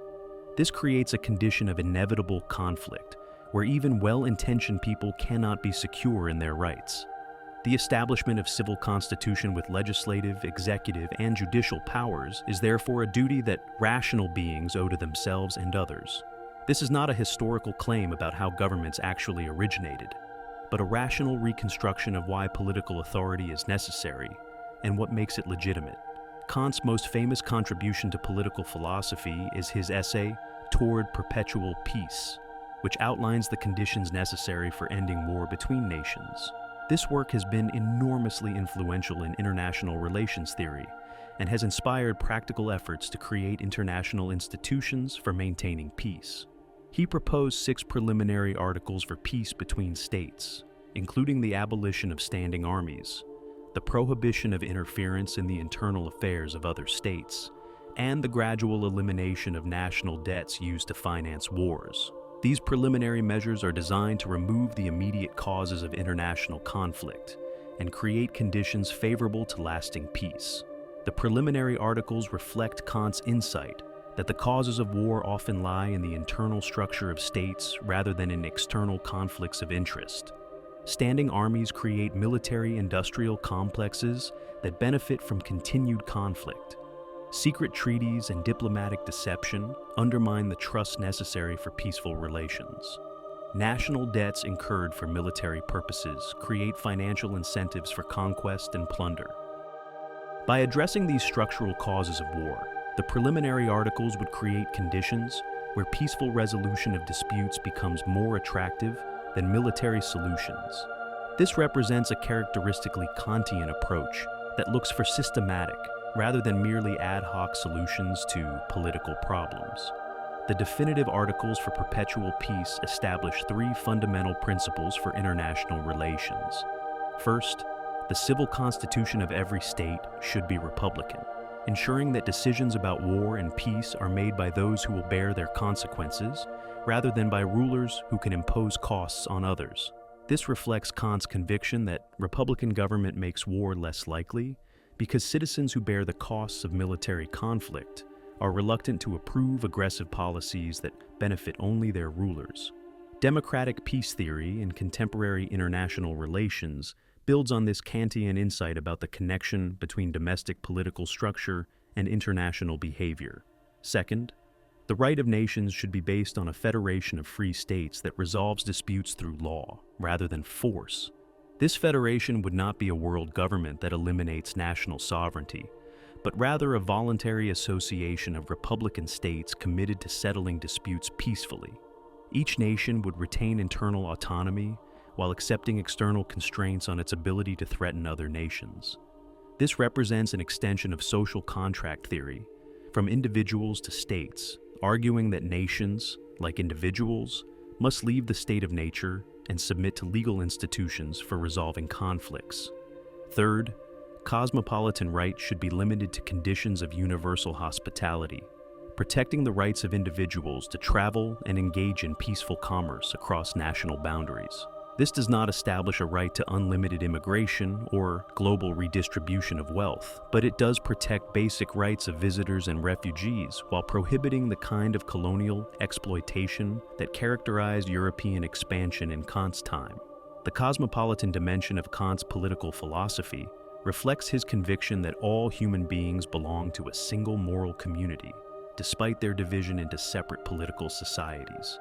Cosmopolitan right does not permit unlimited immigration or global redistribution of wealth, but it does protect basic rights of visitors and refugees while prohibiting the kind of colonial exploitation that characterized European expansion in Kant's time. This cosmopolitan vision influenced later developments in international law, human rights theory, and global governance institutions. The idea that individuals have rights that transcend national boundaries and that states have obligations to respect the humanity of all persons, not just their own citizens, has become central to modern international law and human rights discourse. The idea of a world federation represents Kant's most radical and forward-looking political proposal. Just as individuals must leave the state of nature and submit to civil constitution, nations must eventually abandon the international state of nature and create legal institutions for resolving conflicts peacefully. This federation would not be a world government that eliminates national sovereignty, but rather a voluntary association of republican states committed to settling disputes through law rather than war. Each nation would retain internal autonomy while accepting external constraints on its ability to threaten other nations.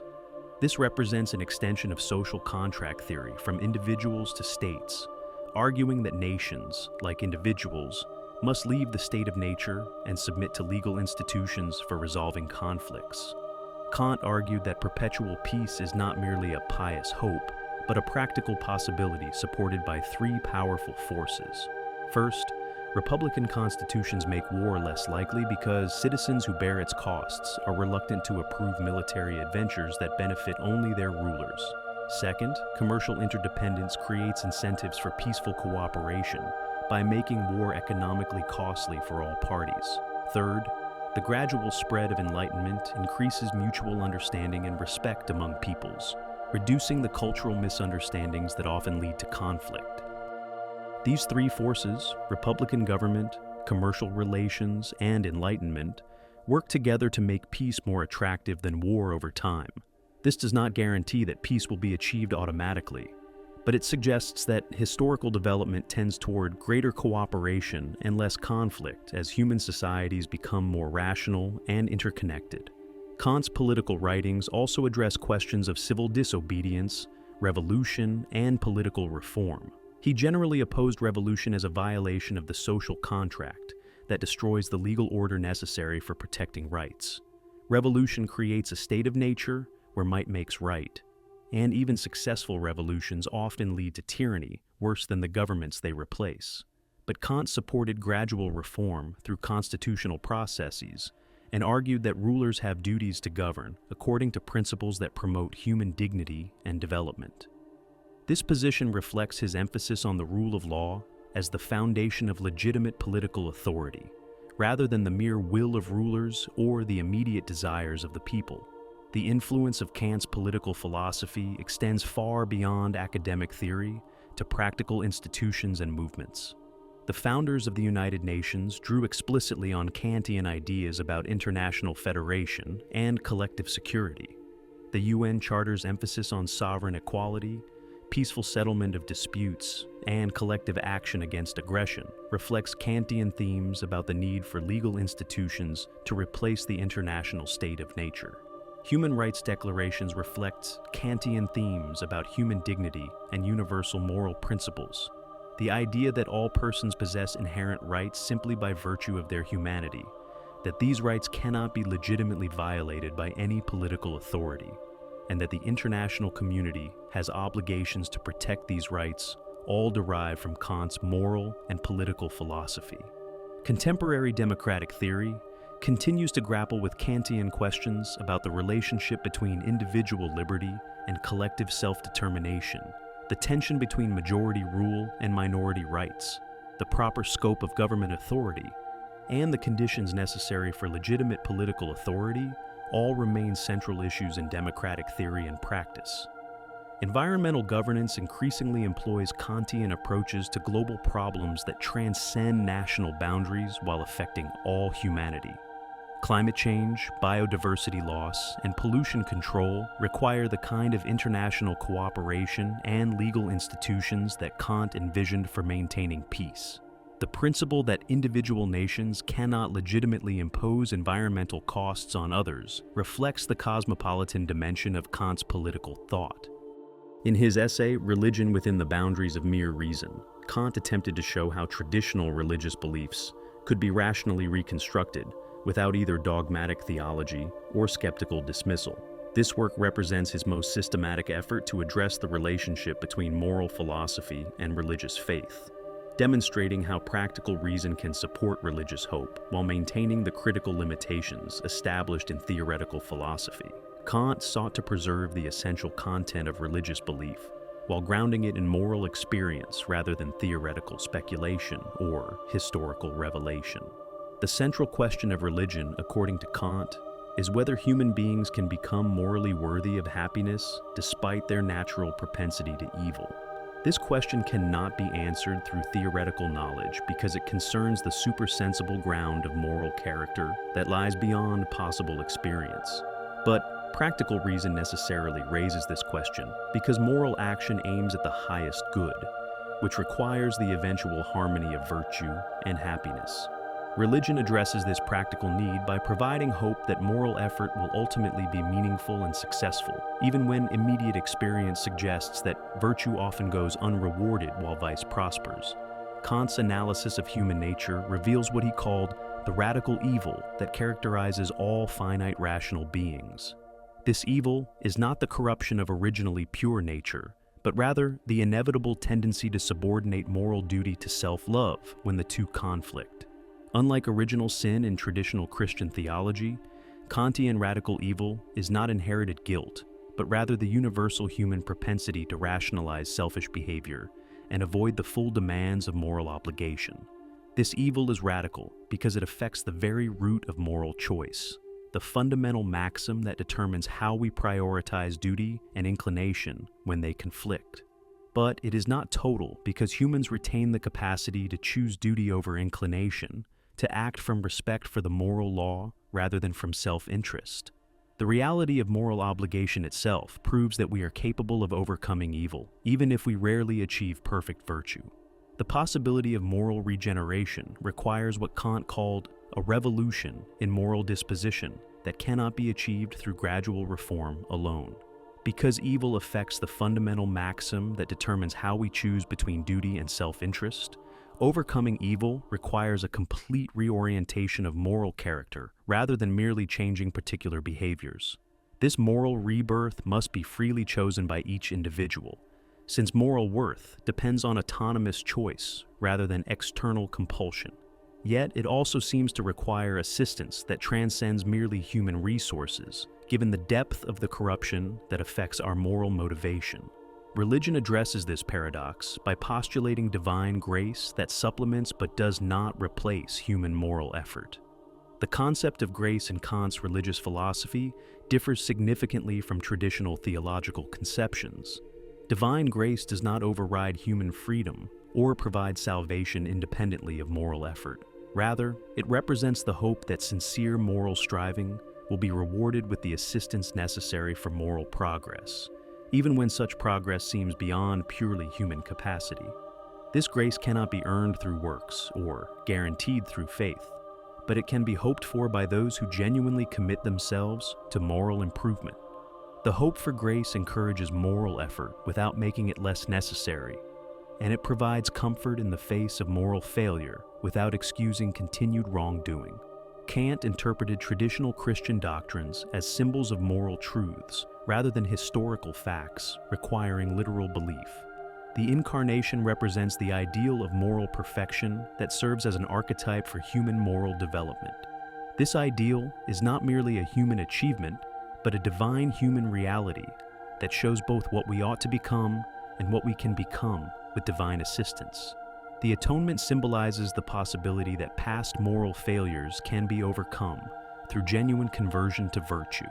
When someone undergoes a complete revolution in moral disposition, their past evil actions no longer define their moral character because they have become, in a moral sense, a new person. The suffering that necessarily accompanies this moral transformation serves as a kind of punishment that satisfies the demands of justice while opening the way for moral regeneration. The resurrection represents the hope that moral goodness will ultimately triumph over natural corruption and death. This is not primarily a claim about personal survival of bodily death, though Kant's postulate of immortality suggests that moral development continues beyond this life. Rather, it symbolizes the hope that moral values will ultimately prevail over natural forces, that the moral order will prove stronger than the merely natural order. These doctrines have religious significance not because they describe supernatural events that we must believe occurred in history, but because they express moral insights that guide and inspire ethical life. They provide symbolic representations of moral truths that cannot be adequately expressed in purely philosophical language, making religious discourse a valuable complement to moral philosophy. The concept of the highest good plays a crucial role in connecting morality and religion. Morality by itself commands virtue as the supreme condition of all value, but it also recognizes that virtuous people deserve to be happy in proportion to their virtue. Since this proportion is never achieved in natural experience, practical reason must postulate conditions that make it possible. These conditions include divine justice that ultimately rewards virtue, immortal existence that provides unlimited opportunity for moral progress, and divine grace that assists human moral effort. These postulates transform moral hope into religious faith without requiring theoretical knowledge of supersensible objects. Kant distinguished between rational faith and historical faith in religious matters. Rational faith is based on the moral postulates and concerns truths that anyone can reach through practical reason, regardless of cultural background or historical circumstances. Historical faith is based on particular revelations and traditions that may contain rational truth, but are not accessible to pure reason alone. While historical faith can support and enrich rational faith, it cannot provide the foundation for universal religious truth, because it depends on contingent historical facts rather than necessary rational principles. This distinction allows Kant to acknowledge the value of particular religious traditions, while maintaining that the essential content of religious belief must be grounded in moral reason, accessible to all human beings. This approach led Kant to envision the gradual transformation of historical religions into purely moral communities. As people become more enlightened, they will focus less on ritual observances, doctrinal disputes, and clerical authority, and more on the moral content that gives religion its ultimate significance. The true church is an invisible moral community of all people committed to virtue, regardless of their particular religious affiliations or cultural traditions. This moral church represents the goal toward which all historical religions should evolve as humanity approaches maturity. It provides unity without uniformity, bringing together people from different backgrounds around shared moral commitment rather than shared beliefs about historical or metaphysical questions. Kant's philosophy of religion also addressed the problem of evil and suffering in human experience. Unlike traditional theodicies that attempt to justify God's permission of evil, Kant focused on the human response to evil as an opportunity for moral development. Suffering can serve moral purposes by testing our commitment to duty, developing our capacity for sympathy, and reminding us of our dependence on others and ultimately on God. But suffering is not valuable in itself. Its value depends entirely on whether it promotes moral growth and deeper appreciation of moral obligation. Natural disasters, disease, and death are evils to be prevented and ameliorated wherever possible, but they can also occasion moral responses that reveal and develop human dignity. The practical character of Kantian religion means that religious truth is tested through its effects on moral life, rather than through theoretical argumentation. A religious belief is true if it promotes genuine virtue, encourages respect for human dignity, and supports hope for moral progress. A religious belief is false if it undermines moral motivation, justifies cruelty or oppression, or encourages despair about the possibility of ethical improvement. This pragmatic criterion for religious truth reflects Kant's conviction that the ultimate purpose of all human thinking is the promotion of moral good. Religious beliefs that support moral development deserve acceptance even if they cannot be theoretically proven, while beliefs that undermine morality should be rejected even if they claim divine authority or philosophical sophistication. The three critiques together constitute one of the most systematic and comprehensive philosophical achievements in human history. Each work addresses a fundamental question about human reason and its proper employment, while together they provide a complete account of our cognitive, moral, and aesthetic capacities. The critique of pure reason establishes what we can know through theoretical reason. The critique of practical reason determines what we ought to do through moral reason. The critique of judgment bridges these domains by showing how aesthetic and teleological judgment mediate between nature and freedom. This systematic unity was not merely an architectural achievement, but reflected Kant's deeper conviction about the essential unity of human reason itself. Despite its different employments in theoretical, practical, and aesthetic contexts, reason operates according to consistent principles that reflect its fundamental nature as a faculty of systematic unity and autonomous legislation. Whether we are seeking knowledge, making moral choices, or appreciating beauty, we employ the same basic capacity for bringing the manifold under unity through concepts and principles that we give ourselves, rather than receive passively from external sources. This active, spontaneous character of reason is what makes both knowledge and morality possible, and what gives human beings their distinctive dignity as rational agents. The critical method developed across the three critiques established a new paradigm for philosophical investigation that remains influential today.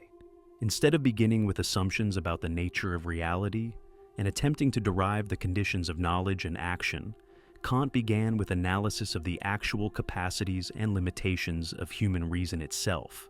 This transcendental approach seeks to discover the a priori conditions that make experience, morality, and aesthetic judgment possible without claiming theoretical knowledge of things as they exist independently of all possible human cognition. It provides a way of understanding human knowledge and action that avoids both dogmatic rationalism and skeptical empiricism by showing how reason contributes actively to experience without creating experience entirely from itself. Perhaps Kant's most enduring contribution is his conception of human dignity grounded in rational autonomy. Unlike previous philosophers who located human worth in natural capacities like intelligence or social relations like citizenship, Kant argued that dignity derives from the capacity for self-legislation through practical reason. This makes every rational being an end in itself, possessing unconditional worth that cannot be traded against any other values or interests. This conception of dignity has become foundational for modern human rights theory, democratic political institutions, and international law governing the treatment of persons. The influence of Kant's moral philosophy extends far beyond academic ethics to practical institutions and social movements. The categorical imperative provides a framework for evaluating laws, policies, and individual actions that emphasizes universalizability and respect for persons. Contemporary discussions of business ethics, medical ethics, environmental responsibility, and international relations regularly employ Kantian concepts and arguments. The emphasis on moral autonomy has influenced educational theory, psychotherapy, and approaches to criminal justice that emphasize rehabilitation over mere punishment. The idea that genuine moral education must develop the capacity for independent moral judgment rather than merely inculcating correct moral opinions has transformed thinking about pedagogy and human development. Kant's aesthetic theory revolutionized thinking about art, beauty, and the role of imagination in human experience. The doctrine of aesthetic judgment as subjective yet universal helped establish the autonomy of aesthetic experience while maintaining its connection to broader human values. The theory of genius provided a framework for understanding artistic creativity that influenced romantic literature and art throughout the 19th century. Contemporary aesthetics continues to grapple with Kantian questions about the relationship between aesthetic and moral value, the nature of artistic meaning, and the role of emotion in aesthetic experience. The idea that beautiful objects appear purposive without purpose has influenced theories of artistic autonomy and the distinctive value of aesthetic experience. The critical philosophy also transformed epistemology by showing how knowledge depends on the active contribution of the knowing subject, rather than passive reception of given objects. This insight anticipated later developments in psychology, cognitive science, and philosophy of mind that emphasize the constructive role of mental activity in perception and cognition. Contemporary discussions of conceptual schemes, paradigm shifts in science, and the social construction of knowledge all bear traces of Kantian themes about the mind's contribution to experience. Even philosophers who reject specific Kantian doctrines often accept his basic insight that knowledge involves synthesis between sensible content and conceptual form. In political philosophy, Kant's vision of perpetual peace through international law and democratic institutions has had profound practical influence. The League of Nations, United Nations, International Court of Justice, and various human rights treaties all reflect Kantian ideas about resolving conflicts through law rather than force. Contemporary discussions of global governance, humanitarian intervention, and cosmopolitan democracy draw heavily on Kantian themes about universal moral principles and the gradual extension of legal institutions beyond national boundaries. The European Union represents perhaps the most successful attempt to realize Kantian ideals of peaceful federation among previously hostile nations. Kant's philosophy of religion has influenced both liberal theology and secular approaches to meaning and value, by grounding religious belief in moral experience rather than theoretical argument or historical revelation. This approach provided resources for people seeking spiritual meaning in an increasingly scientific and pluralistic world. His emphasis on religion as promoting moral development rather than providing factual information about supernatural reality has influenced contemporary discussions of religious diversity, interfaith dialogue, and the role of spirituality in human flourishing. The idea that different religious traditions can contribute to a common moral community has become important for understanding religious pluralism in democratic societies. The systematic character of Kant's philosophy continues to inspire philosophers seeking comprehensive accounts of human experience and knowledge. While few contemporary philosophers attempt to construct systems as ambitious as Kant's, his example shows how detailed analysis of particular problems can contribute to broader understanding of fundamental questions about knowledge, morality, and meaning. The critical method of examining the conditions that make various forms of experience possible remains a powerful tool for philosophical investigation across many different areas. Whether applied to consciousness, language, social institutions, or scientific knowledge, transcendental analysis continues to yield insights about the structures that make human experience possible. Perhaps most importantly, Kant's philosophy embodies an attitude toward human reason that balances confidence in its capacities with awareness of its limitations. Reason can achieve genuine knowledge, make valid moral judgments, and appreciate authentic beauty, but only within bounds that critical reflection can discover and respect. This combination of rational confidence and intellectual humility provides a model for approaching complex problems that require both rigorous analysis and recognition of the limits of human understanding.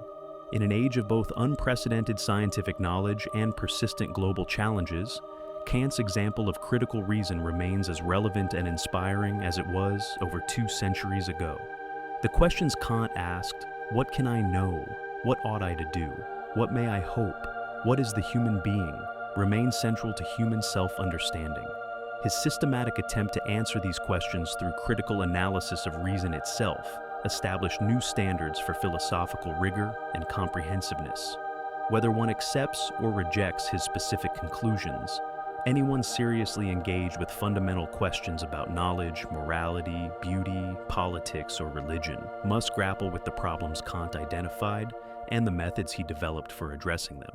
This ensures that Kant's influence will continue as long as human beings seek rational understanding of themselves and their place in the world. In our contemporary context, facing challenges like artificial intelligence, climate change, global inequality, and the meaning of human life in an increasingly technological world. Kant's insights about human dignity, moral autonomy, the limits of knowledge, and the conditions for peaceful coexistence remain profoundly relevant. His vision of human beings as rational agents capable of both theoretical knowledge and moral action, situated between the natural and supersensible worlds, provides resources for thinking about what it means to be human in the 21st century. The critical philosophy offers both humility about human limitations and confidence in human capacities that can guide us in addressing the complex challenges of our time. The revolutionary mind that changed philosophy forever continues to speak to anyone willing to undertake the difficult but transformative journey of thinking through the fundamental questions of human existence with rigor, honesty, and hope. Immanuel Kant spent his entire life in the small city of Königsberg, rarely traveling more than a few miles from his birthplace. Yet, his ideas have traveled around the world and across centuries, shaping how we think about knowledge, morality, beauty, politics, and human nature itself. His neighbors could set their clocks by his daily walks. His life appeared ordinary, even boring to outside observers. But within that quiet, disciplined existence, he was carrying out one of the most ambitious intellectual projects in human history. The three critiques together represent not just individual philosophical achievements, but a systematic attempt to understand the full range of human rational capacity. No philosopher before or since has attempted such a comprehensive mapping of human thought and experience while maintaining such rigorous standards of argument and evidence. But Kant's true legacy is not just theoretical, but practical. His philosophy embodies an attitude toward reason that balances confidence in its capacities with awareness of its limitations. This combination of rational confidence and intellectual humility is precisely what our complex world needs. Every time you insist on treating people with respect, regardless of their background, you are applying Kantian insights about human dignity. Every time you demand that laws apply universally, rather than serving special interests, you are employing Kantian principles of justice. Every time you struggle to do what is right rather than what is convenient, you are exercising the moral autonomy that Kant showed is the source of human worth. Kant showed us what it means to think for ourselves while recognizing our responsibilities to others. He demonstrated how reason can guide us without dogmatism, how morality can be objective without being imposed from outside, how knowledge can be genuine without being absolute. 2 centuries ago, a quiet professor in a small Prussian city showed that the power of human reason, properly understood and carefully applied, could revolutionize our understanding of ourselves and our place in the world. As Kant himself wrote, 2 things fill the mind with ever new and increasing admiration and reverence: the starry heavens above and the moral law within. These remind us of both our smallness in the vast natural order and our greatness as rational beings capable of moral action. The questions Kant raised are your questions. The capacities he analyzed are your capacities. The dignity he defended is your dignity. His critical revolution continues in every person who dares to think for themselves while taking responsibility for others. The revolutionary mind that changed philosophy forever lives on in anyone willing to ask the fundamental questions. What can I know? What ought I to do? What may I hope? What does it mean to be human? Kant's answers to these questions continue to guide and inspire anyone seeking to understand the human condition with intellectual honesty and moral seriousness.